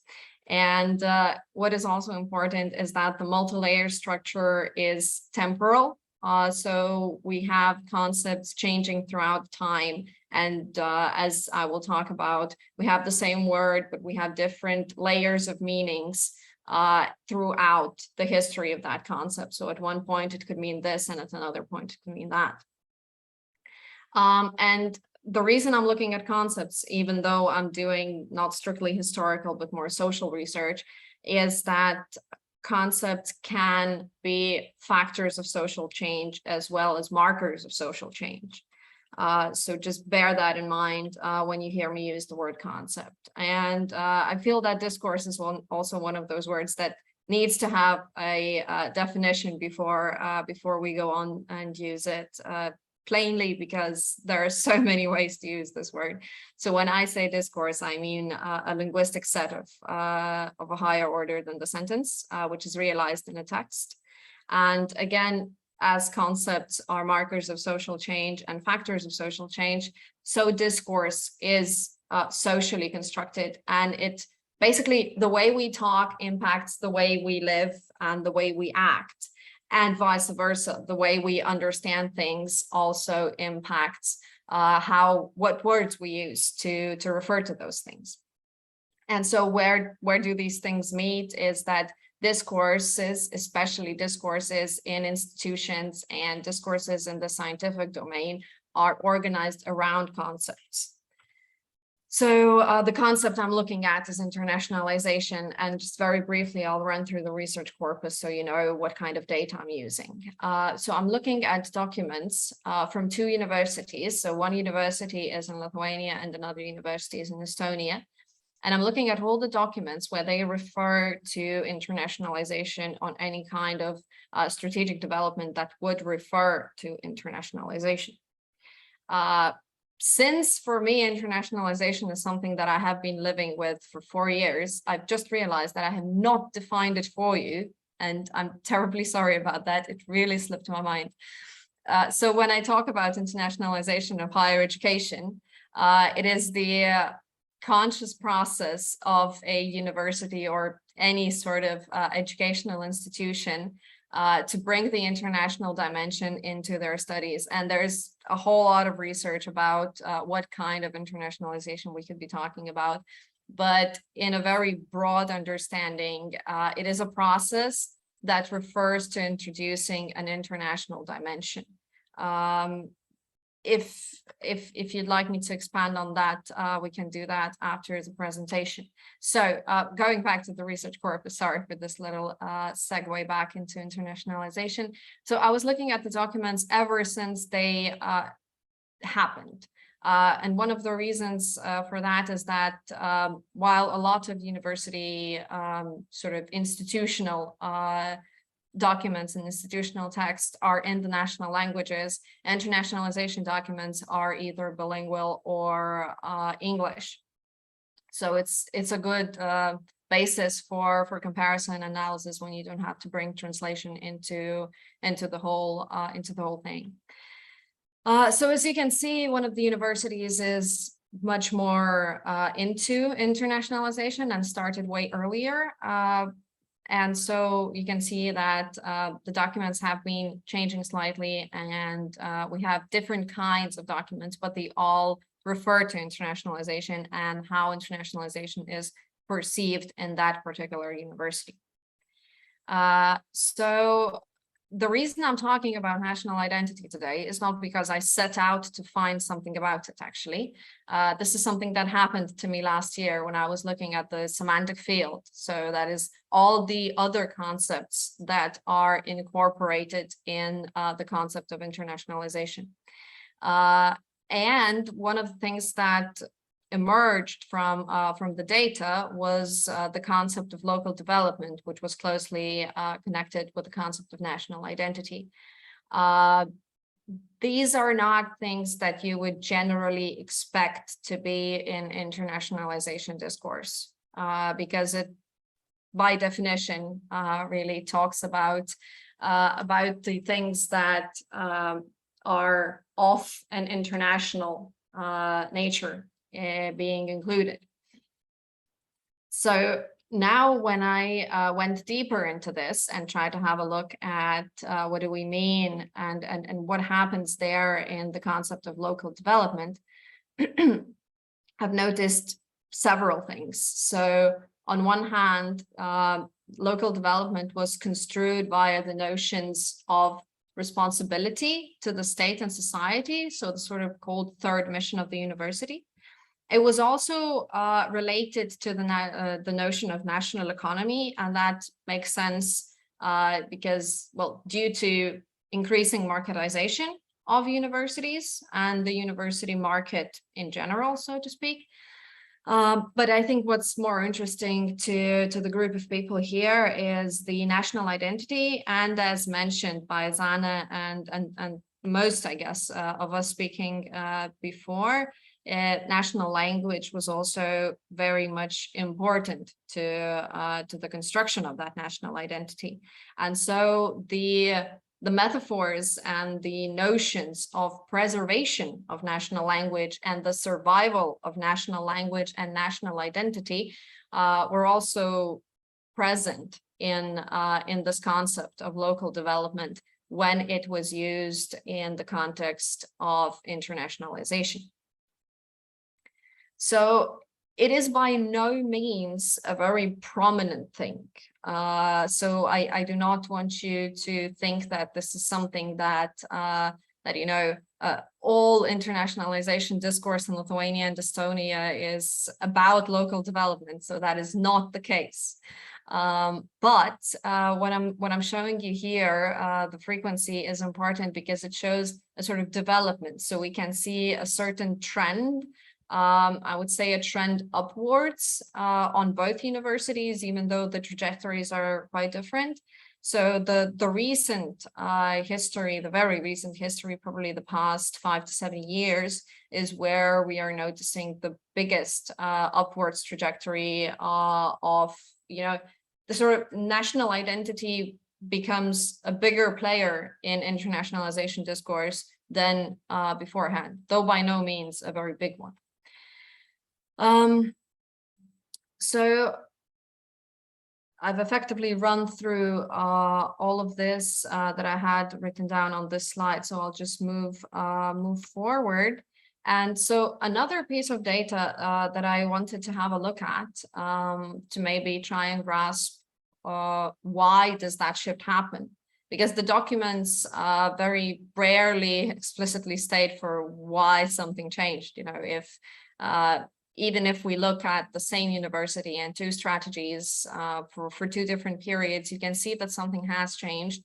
But unless you have some additional information, it's really hard to say why something has changed.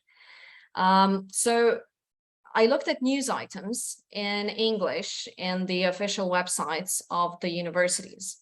So you can see in the table below that these are not, as I mentioned, internationalization and local development are not, all the hype. We can also see, just as an interesting side note, that different universities use different strategies for how they employ their English websites. So all universities, both universities that I was looking at, have the national language website and then the English language website. And sometimes they are carbon copies, but in this case, not exactly. So University A, the one in Estonia, as you can see, had way more news items published in English throughout the period from 2015 to 2020, compared to the University B in Lithuania. As we can see, the second column quite explains that. So the University A was trying to do the sort of comprehensive PR strategy where everything that they had published in Estonian, with very few exceptions, was also published in English as well. And that was not the case with University B, which focused on the English website as the sort of international news source, and therefore the percentage of news items related to internationalization was much bigger. But going back to local development, it's again a very minor thing in the news items, which makes sense because it is geared towards the sort of international audience rather than the national audience. Nonetheless, especially in the case of University A, where we have a more comprehensive PR strategy, we can observe discursive shifts. So discursive shifts refer to basically discourse and trends in discourse changing from one point to another. So on the right side, you can see an excerpt from one of the public statements, if my memory serves right, in University A in 2015, where it is said that being open-minded is enough, and basically it is explicitly stated that there is no tension and there is no competition between national development and internationalization. And then around 2016 to 2017, we're noticing that there is a sort of it becomes more of a controversial topic in the sense that there are news items and there are speeches from the university rectors and vice rectors explaining why internationalization is important. And in those explanations, they are defending effectively the sort of increasingly international profile of the university by stating that, this is beneficial to our local development as well. So they're kind of trying to explain how internationalization can benefit the country as we can learn, because politicians in Estonia at that time, specific politicians of specific parties, were questioning whether that was the right way to do in a sort of rather populist way. And so the university was fighting back and saying, no, this is not a conflict. Don't make a conflict out of it. A different strategy is used by the University B in Lithuania, and they focus on rankings, and they see internationalization as a way to improve prestige.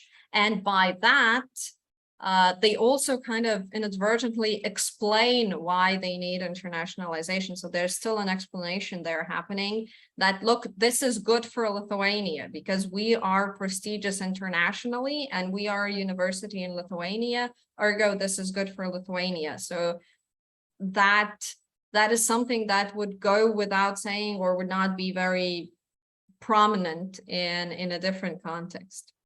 So as I mentioned, this all shows, and what I've been going to is that internationalization is perceived as if it was in an opposition, as if you were, a university can either be international or it can be national, and it's either or, you cannot have both. And if we're looking at a highly internationalized university, that would somehow imply a weaker national identity development. Now, definitely the most interesting question is why would we think so? And so if you thought that I would not mention the Soviet occupation, you were wrong, and I will. So this is a working hypothesis, which may end up proven wrong at some point, but so far I haven't managed to prove it wrong. So we know that a top-down approach is very often used when it comes to internationalization in higher education institutions. It is understood as an instrument for something, and then it results in a sort of performative internationalization that is aimed at checking boxes and meeting requirements. And a very easy way to perform internationalization is to change the language of instruction to English. And very often when I was talking with people in universities about how they understood internationalization, teaching in English was among the top three answers there. And so, as I think one of the informants in Tara's research, there is this feeling of, so we're playing by these rules. There are rules and we're playing by them. And so that's fine.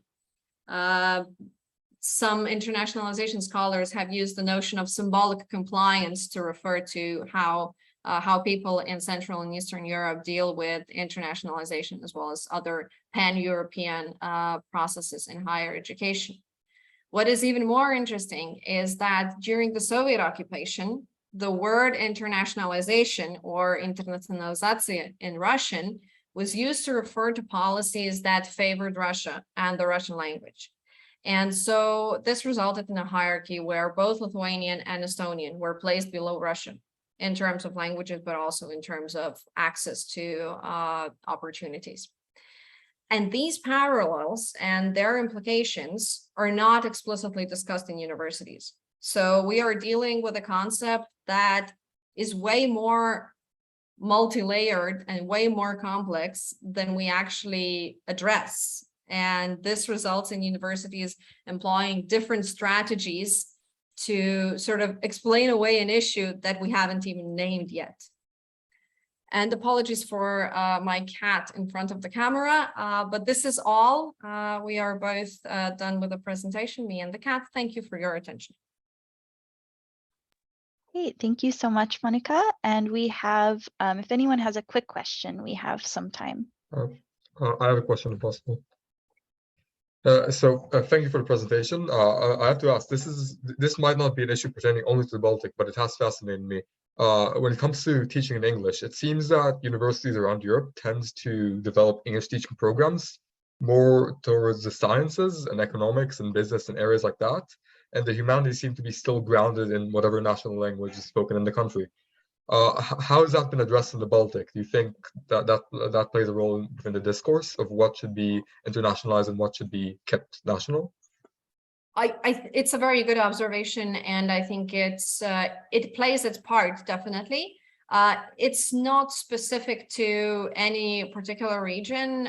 Quite often people in these sort of called hard sciences are more willing to perceive their area as international by nature or by design. Like, physics is physics. It doesn't matter where it is or what language it's taught in.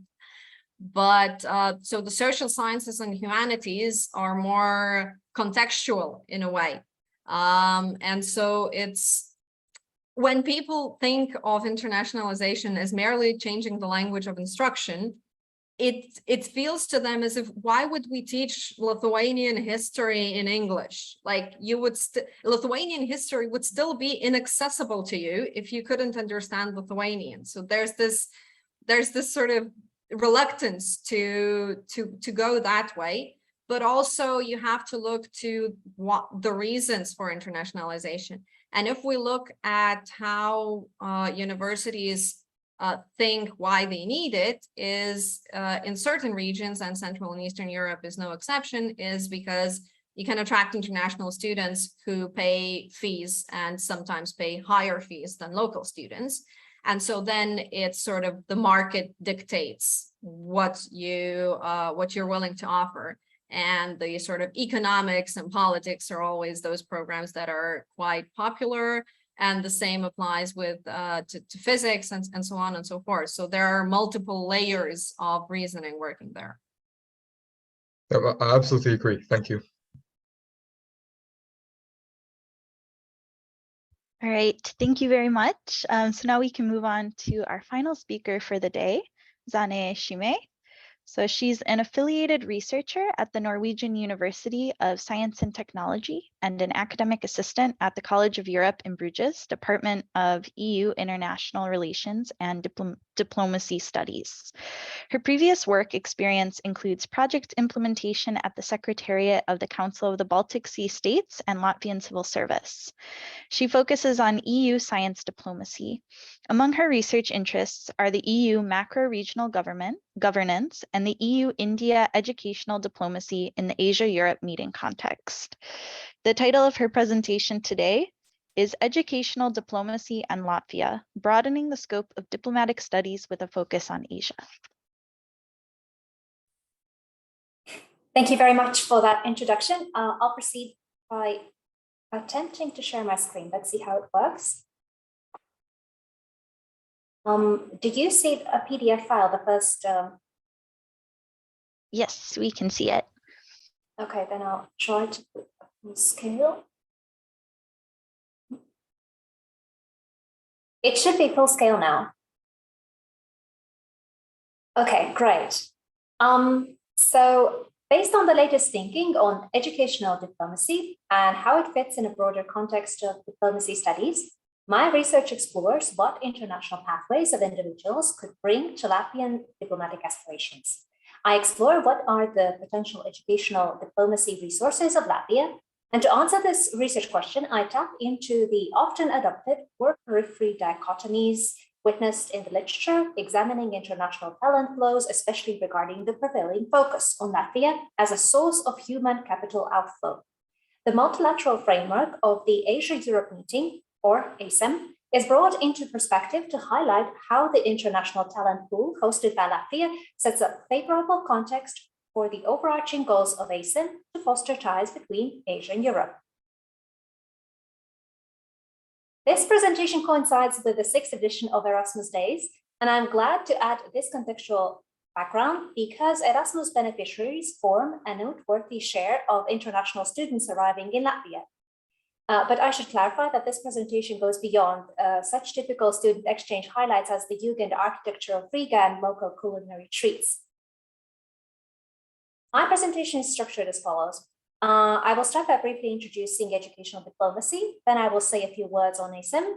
Next, I will provide some statistics that guide my analytical considerations on the international student flows coming to Latvia. And last, I will touch upon core-periphery dichotomies of talent flows affecting Latvia.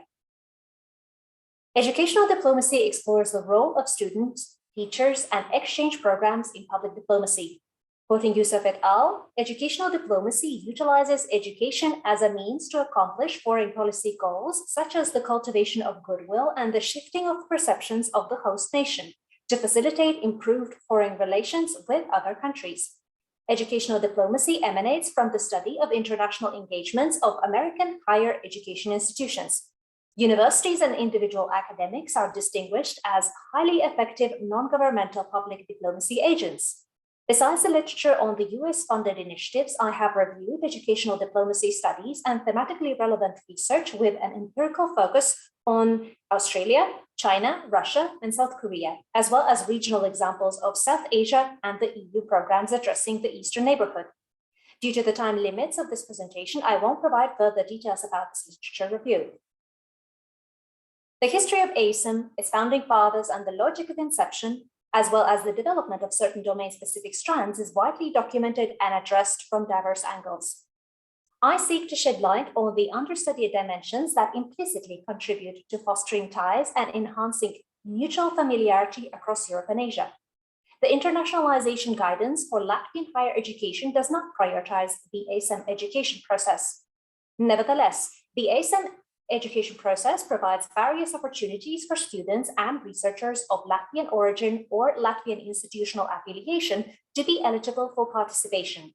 For example, the higher education staff of institutions in Latvia participated in and contributed academic publications to the ASEM Lifelong Learning Hub.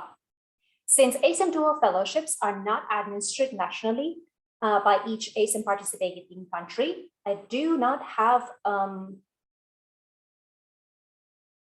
the statistics.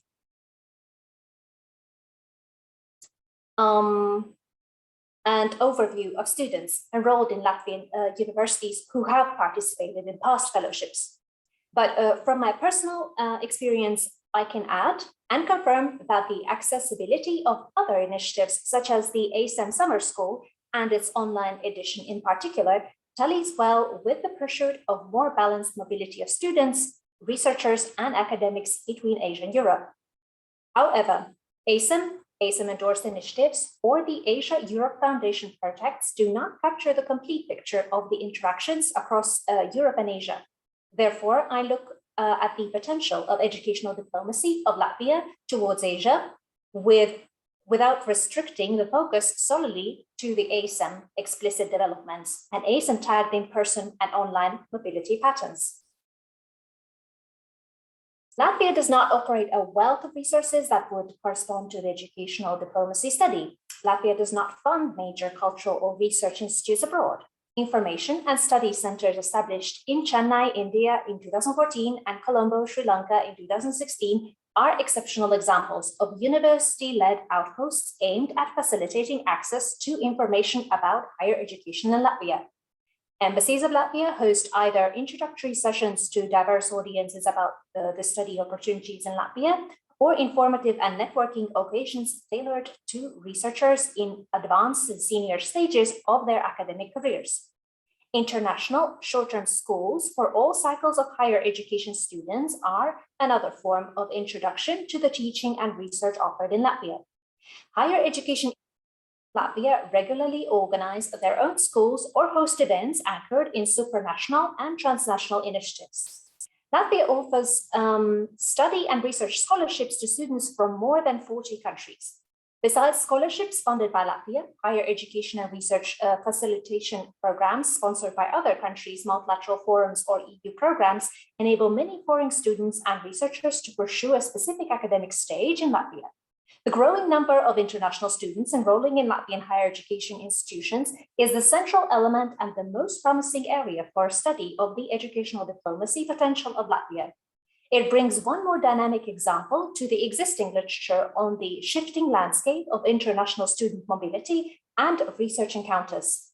This composition of institutional, national, macro-regional, supranational, and international initiatives demonstrates that Latvia's implicit educational diplomacy has evolved against the country's participation in different international, multilateral, and bilateral frameworks, each with its distinct goals, logic, and means of implementation. Interactions across Asia and Europe are only one of its dimensions. Most importantly, not all Asia-Europe students' mobilities associated with Latvia are pursued under one program or initiative. Thus, these educational pathways do not follow the same goals, and overall, a myriad of factors come into play in how the talent pool from Asia in Latvia is formed and evolves over time. Two parallel dynamics are noteworthy. Since Latvia's accession to the EU and joining ASEM in 2004, a gradually growing number of foreign students have chosen Latvian higher education institutions as their study destination. This upward dynamic is coupled with an increasing number of individuals from Asia studying in Latvia. Over the most recent years, the most widely represented countries are India, Uzbekistan, and Russia. International outreach extends to helping Ukraine to establish European studies, and the logic of technical assistance is also echoed in the earlier findings on the availability of higher education in Latvia to students from post-Soviet Eurasia, and the Latvian educational development guidelines for the period of 2021 up to 2027 confirm the country's commitment to the strategic prioritization of internationalization in higher education. This table depicts that ASEM participating countries are not the only ones that top the Asian list of the most widely represented countries among the mobile individuals pursuing their studies in Latvia. Such a broader contextualization beyond the participating entities of ASEM clarifies that the upward trend of student arrivals to Latvia is not a special characteristic of the ASEM participating countries. Rather, it mirrors the general rise of international mobility of students worldwide, including its echoes in the Latvia-specific context. An exceptional national case located beyond Asia, but placed next to Asian examples, is Ukraine. It is based on the earlier noted avid engagement of the EU with Eastern neighborhood in higher education and academic domains, as well as Latvia's contribution to the development of academic quality in Ukraine. Student inflows in Latvia with Ukrainian educational background helps to contextualize the considerable portion of student inflows formed by Asian countries. While these might seem like tiny numbers of student inflow to larger and more populous countries, for Latvia, a country with a population of roughly 2 million and a pool of foreign students not reaching 11,000 individuals, those with a prior education from India form a considerable share. Overall, students choose a wide range of study programs in Latvia. No specific thematic concentration is in overwhelming demand. For roughly half of the students from Asia, Latvia was the priority study destination, even without displaying the allure of world-class universities and making no claims of soft power that is characteristic among the world's most emblematic institutions. The Latvian higher education offer proves to be internationally competitive, not just some parts of it. Over the last 2 decades, both in Europe and Asia, concerns were voiced about the lack of interest among Asian students in pursuing their studies in Europe, opting for the United States and Australia instead. Latvia can be taken as an example that this student mobility gap is narrowing. This increasing numbers of students who have obtained their prior education in one of the countries in Asia and choose to pursue next academic stage or part of it in Latvia demonstrates some progress. It provides some encouragement for cautious optimism. Of course, this observation does not address the more recent shift of attention towards balanced mobility in encouraging more European students to choose Asia as their study destination. This ASIM consideration is left outside of this presentation and deserves to be addressed separately. The bird's-eye view approach adopted in this presentation acknowledges the challenge of distinguishing the various implications that the increased international student mobility might have on individual academic and professional career trajectories. While ASIM-endorsed initiatives strive for more balanced mobility of students, they cannot predefine the following steps a beneficiary might take in pursuing an individual path in the job market in the country of origin or elsewhere. The same complexity and unpredictability apply to the future life stages of foreign students hosted in Latvia. What choices a student makes after studies in Latvia and how that tallies or diverges from the goals of balanced mobility, brain circulation, or talent attraction and workforce retention logic are not predefined, carved in stone, or subject to stringent regulation by public authorities. This uncertainty is an exciting and uncharted field for a more nuanced study of educational diplomacy, namely how it unfolds in various national, macro-regional, and international contexts. To the influx of students who have obtained their earlier academic degrees outside of Latvia and their future paths after completion of studies in Latvia widens the thematic scope of diplomatic studies revolving around Latvia. Additionally, it might bring new insights into studying human capital transformations and the impact of shorter migration experiences on mastering intercultural social skills. As the literature on the translocal character of student life and student ambassadorship depicts, individual exposure to foreign contexts and interactions abroad entails an opportunity to master bridge building across cultures and national or local contexts. International students are a vital group of internationally mobile human capital. Recently documented remarks that refer to the alums being considered as Latvian ambassadors show that public authorities in Latvia display some receptiveness towards the core thinking of educational diplomacy. The limited inventory of Latvia's educational diplomacy resources, namely scholarships and student experiences, remains understudied. It deserves more scholarly attention beyond this concise presentation. Riga hosts most, but not all, of the higher education institutions where international students are enrolled. Nevertheless, it should not be neglected that studying the intellectual ecosystem of each higher education institution or city might offer an even more nuanced picture of the student ambassadorship features. The reviewed literature reveals an interesting nuance. While Latvia is benefiting from an influx of increasing numbers of international students, especially from Asia, including its notable points of gravity, India and Russia, the academic considerations at the Latvian higher education and research institutions and cross-country collaborations remain anchored within the eastern areas of the Baltic Sea region. The geographical scope widens when individuals of Latvian origin who study abroad are brought into the overall picture as part of the diaspora. It expands across the western shores of the Baltic Sea region and even further.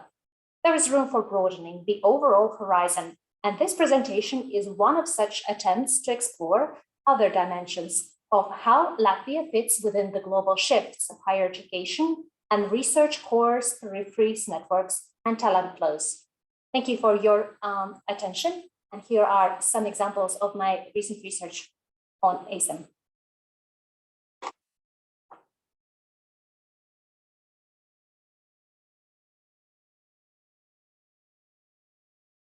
Can I ask a question?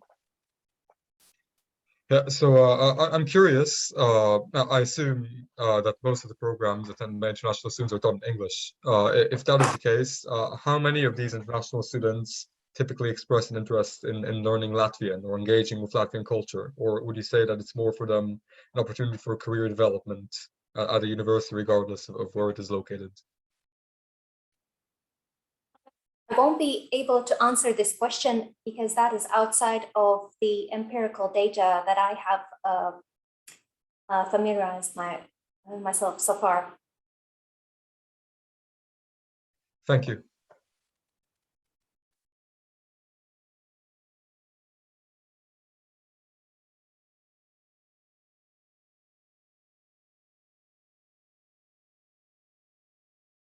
There be any other questions?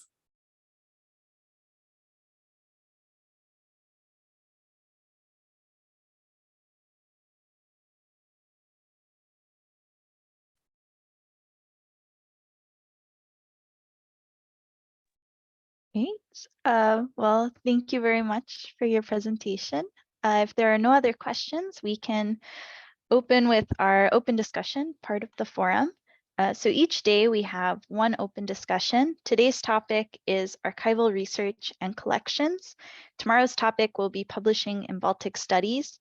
And our hope with these discussions is that you can sort of just share about your ideas and experiences so that we can get a better idea of what developments are happening in the field and what people's individual research processes are looking like. So for the discussion today, you're welcome to, of course, participate over your microphone. If you'd like to unmute, if it looks like a few people are trying to talk at once, you can use the raise hand feature on Zoom and we will call on people that way. You can also type into the chat. We'll be monitoring it. So if you'd rather participate that way, we can read your comments out loud. But to begin today for our topic, we know that not everyone is using an archive. So we want to think, at least at the beginning of this conversation, a bit more broadly about sources and what kinds of sources people are using in their research, what kinds of sources are available.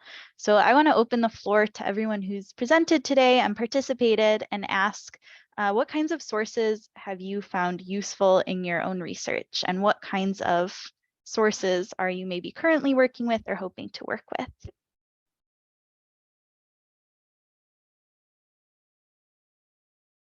So I can start if nobody else is, maybe, if none of the people presented today want to.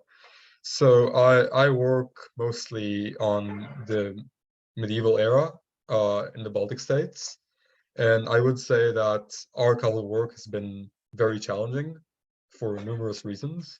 So for once, most documents are not located in the Baltic states anymore. Most of them have been moved through in many processes, mostly in the world wars. And I would say that currently there is no overarching or existing framework that allows to easily locate archive materials. And the one fortunate thing, which makes the study of this field possible at the moment without copious amount of time contacting different archives to try to locate one specific document, is that in the 19th century, various Baltic historians, most of them Baltic Germans, the forefront among them being J.G.L. Napierski, have transcribed a copious amount of documents into several Urkundenbuche, or like collections of documents and on various topics, which make up the bulk of most of what people who study the medieval Baltic use. I do want to talk about my own experience. The document I will be presenting on tomorrow, I have been able to locate the original of, and it was quite a random and fortunate occurrence. It was printed in one of these source collections, and on there they had an archival number for the archive. It was occupied in what used to be Königsberg, today Kaliningrad, in the 19th century. And of course, with all the population shifts and the wars and displacement, all of that happened throughout the 20th century, many documents did get lost. But I managed to, I don't remember how, find out that a major part of the collections at Königsberg were moved to Berlin in '43. And I emailed the Prussian Privy State Archive with the documents categorization number that was used in the 19th century, and somehow the archivist, who was very kind, helped me locate where the document is today and actually provided me digitalization of it. So it is possible, but it's very difficult. And I think for medievalists to work on the Baltic, a future challenge would be to create sort of a unified framework with archives in Germany and the Baltic, maybe in Russia. I know less about that, and that might be a challenge in the current situation. But I think that the archival situation really needs to improve if we want to be able to access more documents. And undoubtedly there are many, especially from the 14th and 15th centuries, that have not yet been studied or not seen the light of day for very long. So these are my remarks.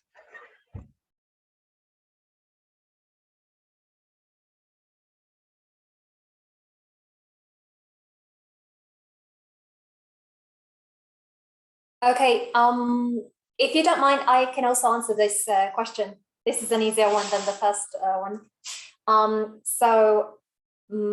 As I said during my presentation, a considerable share of material that I have reviewed has been the existing academic publications, either on educational diplomacy or more broadly on cultural diplomacy, public diplomacy, as well as student international exchanges. I would particularly highlight that at the moment we are experiencing an European interest in international student exchanges and international student mobility. There is a fascinating group of experts convening within the framework of ENIS Cost Action.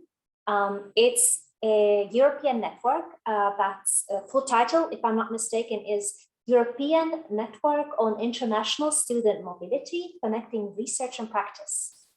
And for everyone who's interested in researcher mobility, I would suggest to look up this specific project. And perhaps there is an event going on nearby in the future. It's an ongoing initiative. And I know that one of the authors that I have reviewed and who has already given some initial empirical insights about international students, Elina Apsita-Beriņa, has been also involved with this network.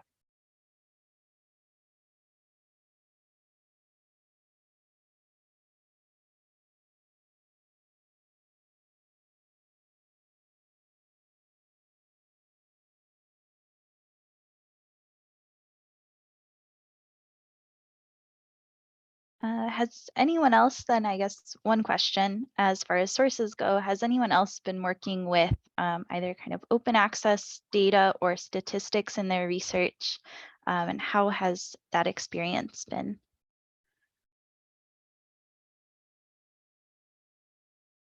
Well, I can jump in this particular research, probably no, but I've used to comparative research of different countries. So I mean, finding statistics data most often in the Baltic states is a quest in and of itself, at least for me. I don't know if I always sort of write it off as it's just me. Like it can't be really that bad for everyone, so it must be me.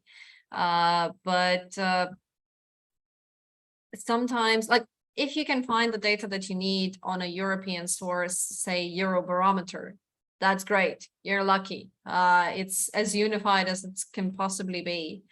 But if you need something specific that you need to look at, different countries' databases, then you need to find those databases. You need to figure out how they work, which is always some sort of at least a tiny challenge somewhere there. And then you need to contend with the fact that they're kind of slightly looking at different things. And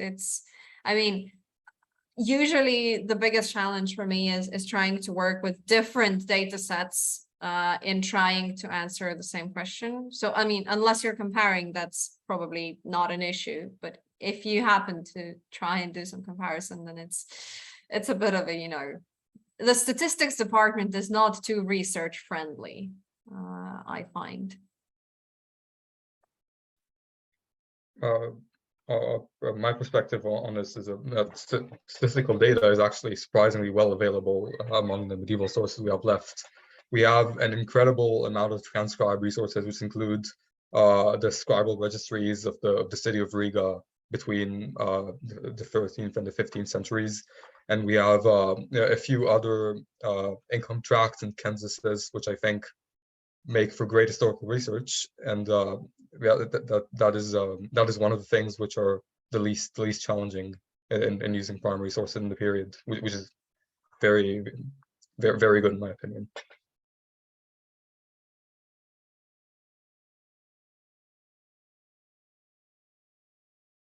And then we do have a comment in the chat. It looks like Andrew has brought up one issue with language and publication, so I can read it, which is that I've gone to various Estonian ministry sites to try and find statements and statistics. The issue, of course, is seeing if English language versions exist. Sometimes I'll browse through a document with Google translating the page just to get an overview, but then actually citing that information seems dubious if I really only can see it with Google Translate. This seems like a topic that came up especially during the last two presentations on international education. So I'm wondering if anyone has a comment on Andrew's.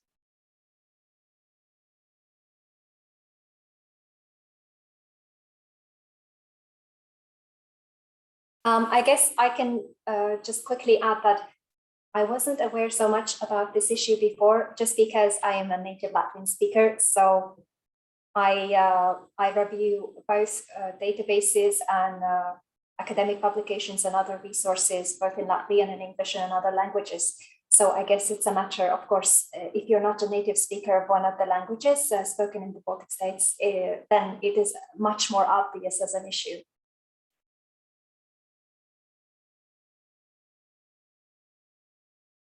I'll just come in and add a bit. I'm much earlier on than many of you. I'm a master's student, but just the general act of going through a document and yeah, getting this kind of overview. If it's only in Estonian, which Estonia, the ministries are a bit better with having English language documents, but generally, yeah, if I'm looking at something and it's just being translated, it's really hard for me to understand how much of that information I can trust, I guess, if I'm really understanding it fully. And then even if I don't cite an exact quote, sometimes I think that my research might be tainted a bit by misunderstanding if I am taking in these ideas that Google Translate is giving me and then applying it to my research. So it's just a bit difficult sometimes to know where the lines are of appropriateness, I suppose. I think that's a very valid concern, if I can just jump in. So two things, I think. One is that I cannot say for Estonian, but for Lithuanian, because I had to provide data for other people who were not Lithuanian speaking. I have used the translation engine called DeepL. I'll add the link to the chat box if people are not familiar with that. So I was very, very pleasantly surprised with how well they've actually managed to tackle Lithuanian, which is not an easy language to translate. So, I mean, I trust that one way more than I trust Google Translate. I'll tell you as much. And the other issue that I've done with other languages, though I also don't speak Estonian, but I figured my research design to avoid Estonian as much as possible. But if you have a specific section, then it, you know, like this is probably a good area to find people who are from the country and, or at least, you know, speak the language. So if, you know, if a colleague of mine just sends me a paragraph in Lithuanian and then they're understanding in English and asks, you know, does this make sense? Do I read this right? It's a yes or no question. It takes me 10 minutes to look at that, then it's not a problem. I do that with my Italian colleagues, for example, because I don't speak Italian, but my comprehension so, but I sometimes want to check, you know, is this, or am I making things up as I go? So this is also a way to interact with people and to keep in touch with people that you otherwise, you know, you say you want to keep in touch and then you forget that you wanted to keep in touch. So these sort of little things to check are a good way to actually keep in touch.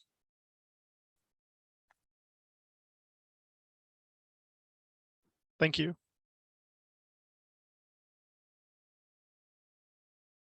Right. Well, I think this also brings up the issue of some of these responses of while a lot of things are available on the internet for us to use, sometimes we have to go travel to see something or to collect data for a project. And some of these might be, you know, big international research trips, some might be more locally based. But we're curious, how do people prepare for a research trip? What kind of research do you do in advance, and what kind of resources have you found helpful in preparing for that kind of travel?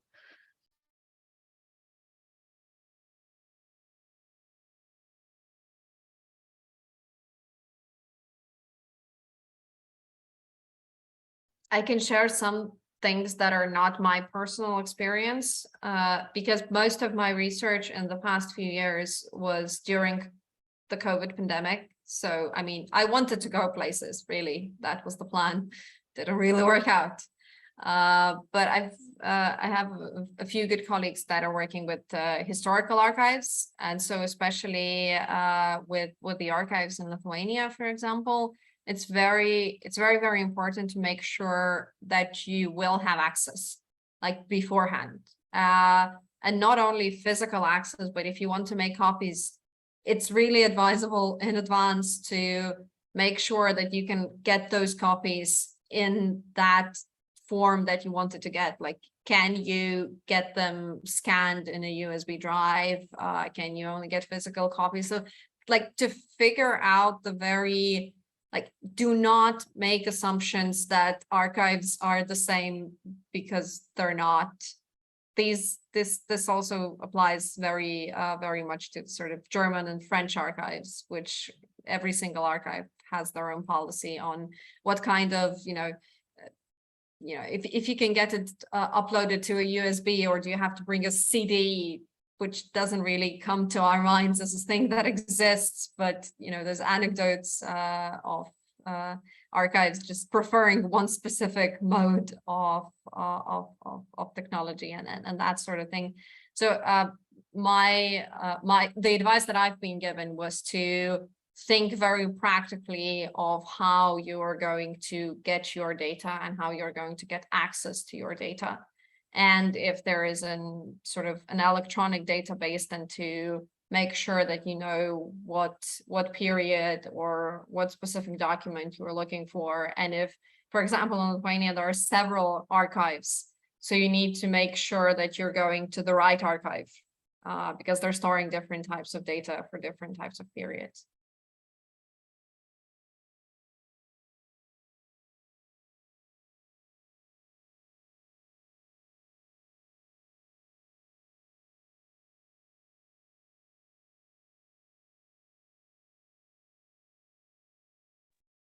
I realize it's maybe a tricky question because of COVID, and since many of us have had to reorient our research. But another question along those lines are for people who have to travel to see a particular material or collection.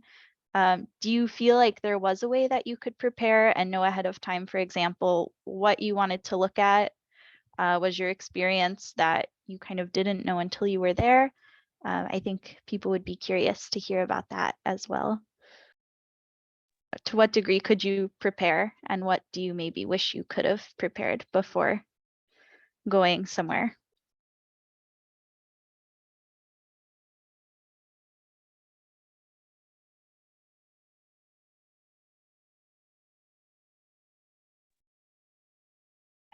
I could share a little bit about my experience with something like that.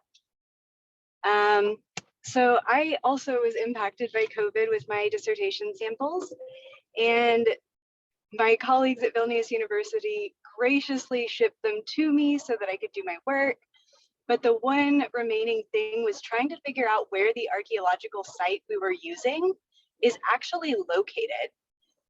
And that proved to be a task that was not as easy as we thought. The original archaeologists are no longer alive, unfortunately.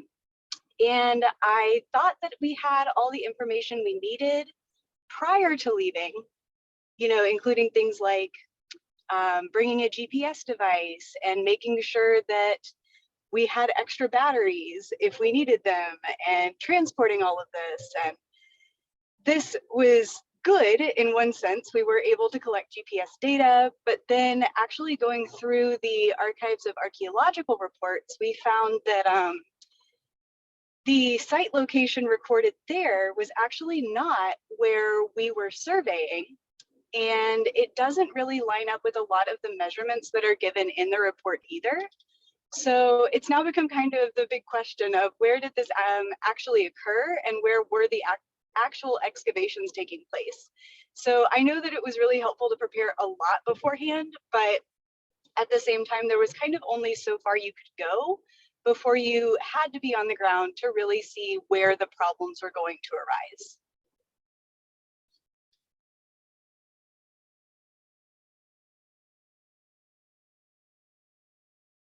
Great, thank you. That was a really valuable perspective. So I guess along these lines now, it seems like we've kind of covered challenges when it comes to preparation, but something we're also interested, given especially people's COVID constraints, are how do you think, in your experience doing scholarly research, how do people think access to sources and archives has maybe changed? Whether they're online or whether they're at an archive, have you noticed any kind of shifting patterns in your ability to access certain kinds of information? I've noticed, and this is a great trend, that digitalization is really ramping up. And like, if you look at the last like 3 to 4 years, like the amount of digitalization that's happened has like gone up dramatically, which I think is amazing. And it is very rare to be forced to travel to an archive, and if something isn't already digitalized, archives will gladly scan it for you, unless it's some extremely rare manuscript, which I think is a great trend, because during COVID, we experienced like the limitation of travel, and I think being able to do research wherever you are and having like almost universal access to these like collective, like shared properties of the past is an amazing trend. And I don't think this should overrule access to archives, which some archives after digitalization have been saying, no, don't come. You don't need to see the material. You have a digitalization of it. I think they should coexist side by side, and digitalization serving an entry point so you can examine a source to see if it's relevant to you. And if you feel the need to examine it more closely for various reasons, you should have the ability to do so.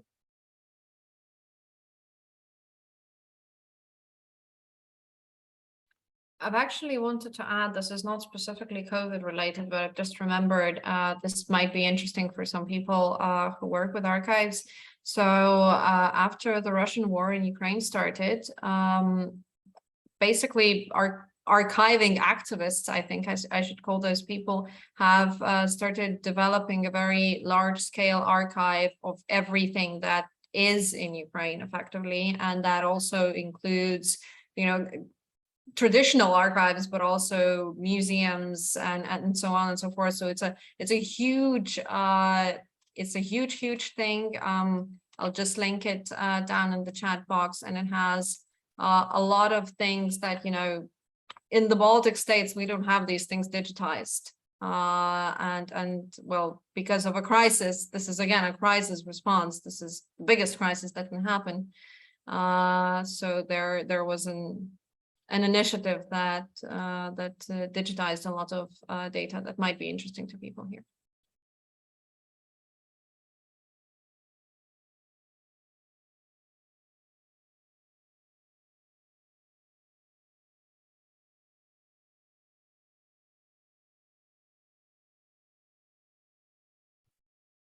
Right.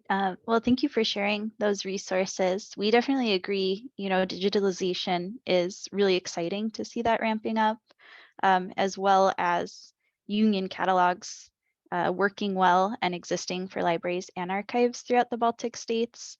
I know that's a trend that I'm really excited about because it helps people prepare, you know, a little bit better for any kind of insight work. So I guess as we near the end of the conversation, one question I do want to pose is whether there are any kind of sources that people would like to work with that they just haven't been able to access or that they haven't been able to find in their research.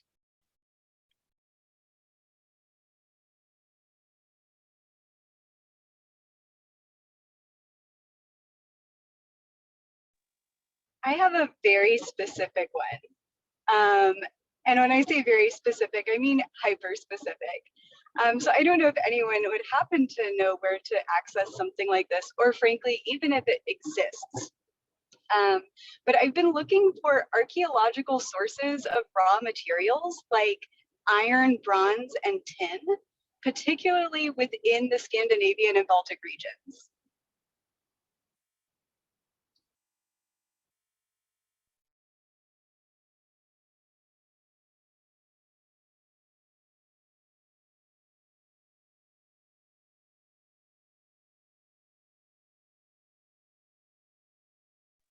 And if no one has ideas, I completely understand because it's a very specific piece of information, but I thought I'd throw it out there.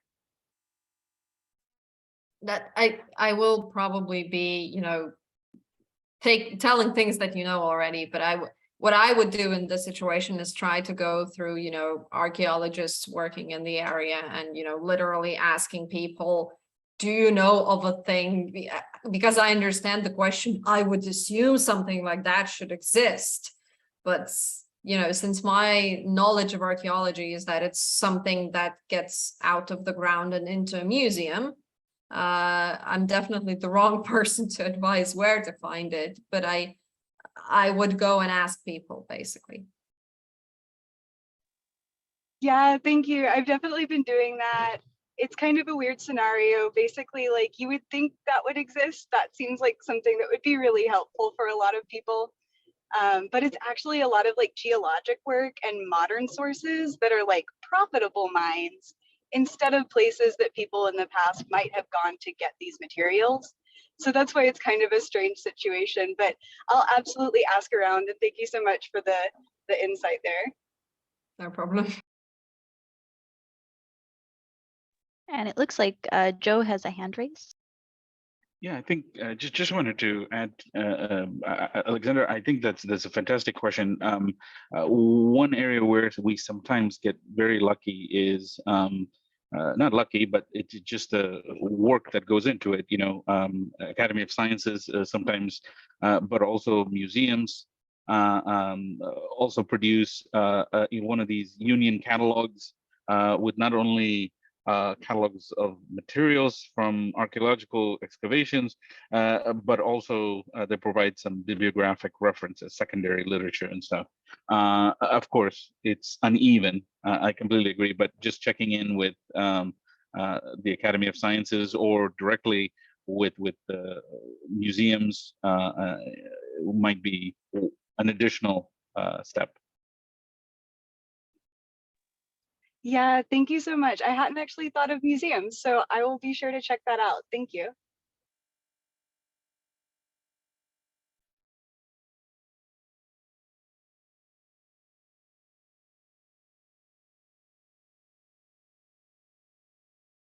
I think another type of source that came up through the presentations seemed to be that people would find it helpful if we had more kind of comparative data sets. It seems like a lot of countries are publishing maybe national statistics at this point in time, but it would be helpful if there was more of a common framework or data being collected on a common framework in some way. I don't know if anyone has further comment on that. I would just very much agree. I mean, I want to live in a world where we can research separately Lithuania, Latvia, and Estonia, and everybody's just so interested in that. But it's a cruel reality that that we resort to comparative research sometimes because it makes it more widely applicable and it makes it more, you know, open to other people. So in that regard, since that is probably not about to change in the next 2 years or so, yeah, comparative data sets would be a lifesaver.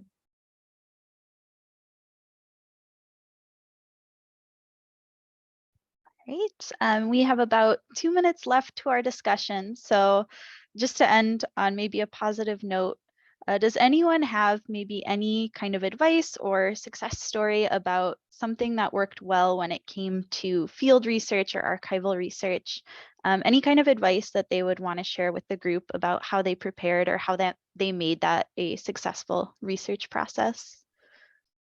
Yeah, so I'll go back to being able to find the document that I will share with you all tomorrow. My main advice is just put your faith in the archivists. They're great. They want to help. Give them as much information as you can and hope for the best. That's it. Give them as much credit as possible.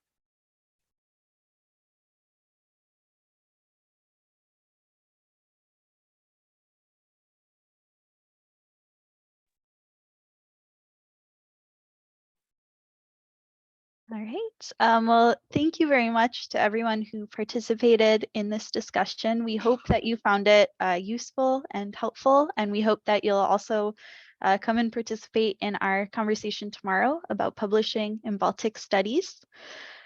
I'm going to pass it over to Joe now in case he has any kind of closing remarks for today. Yeah, I was just going to say thank you very much for joining us this evening, and I know for some of you it's afternoon, evening time. So you know, I think we're also busy, but this is a great occasion, and I hope we will continue the conversation tomorrow. We look forward to seeing you and rest up. And thank you very much for participating. Thank you to the organizers. Yeah, thank you to the organizers.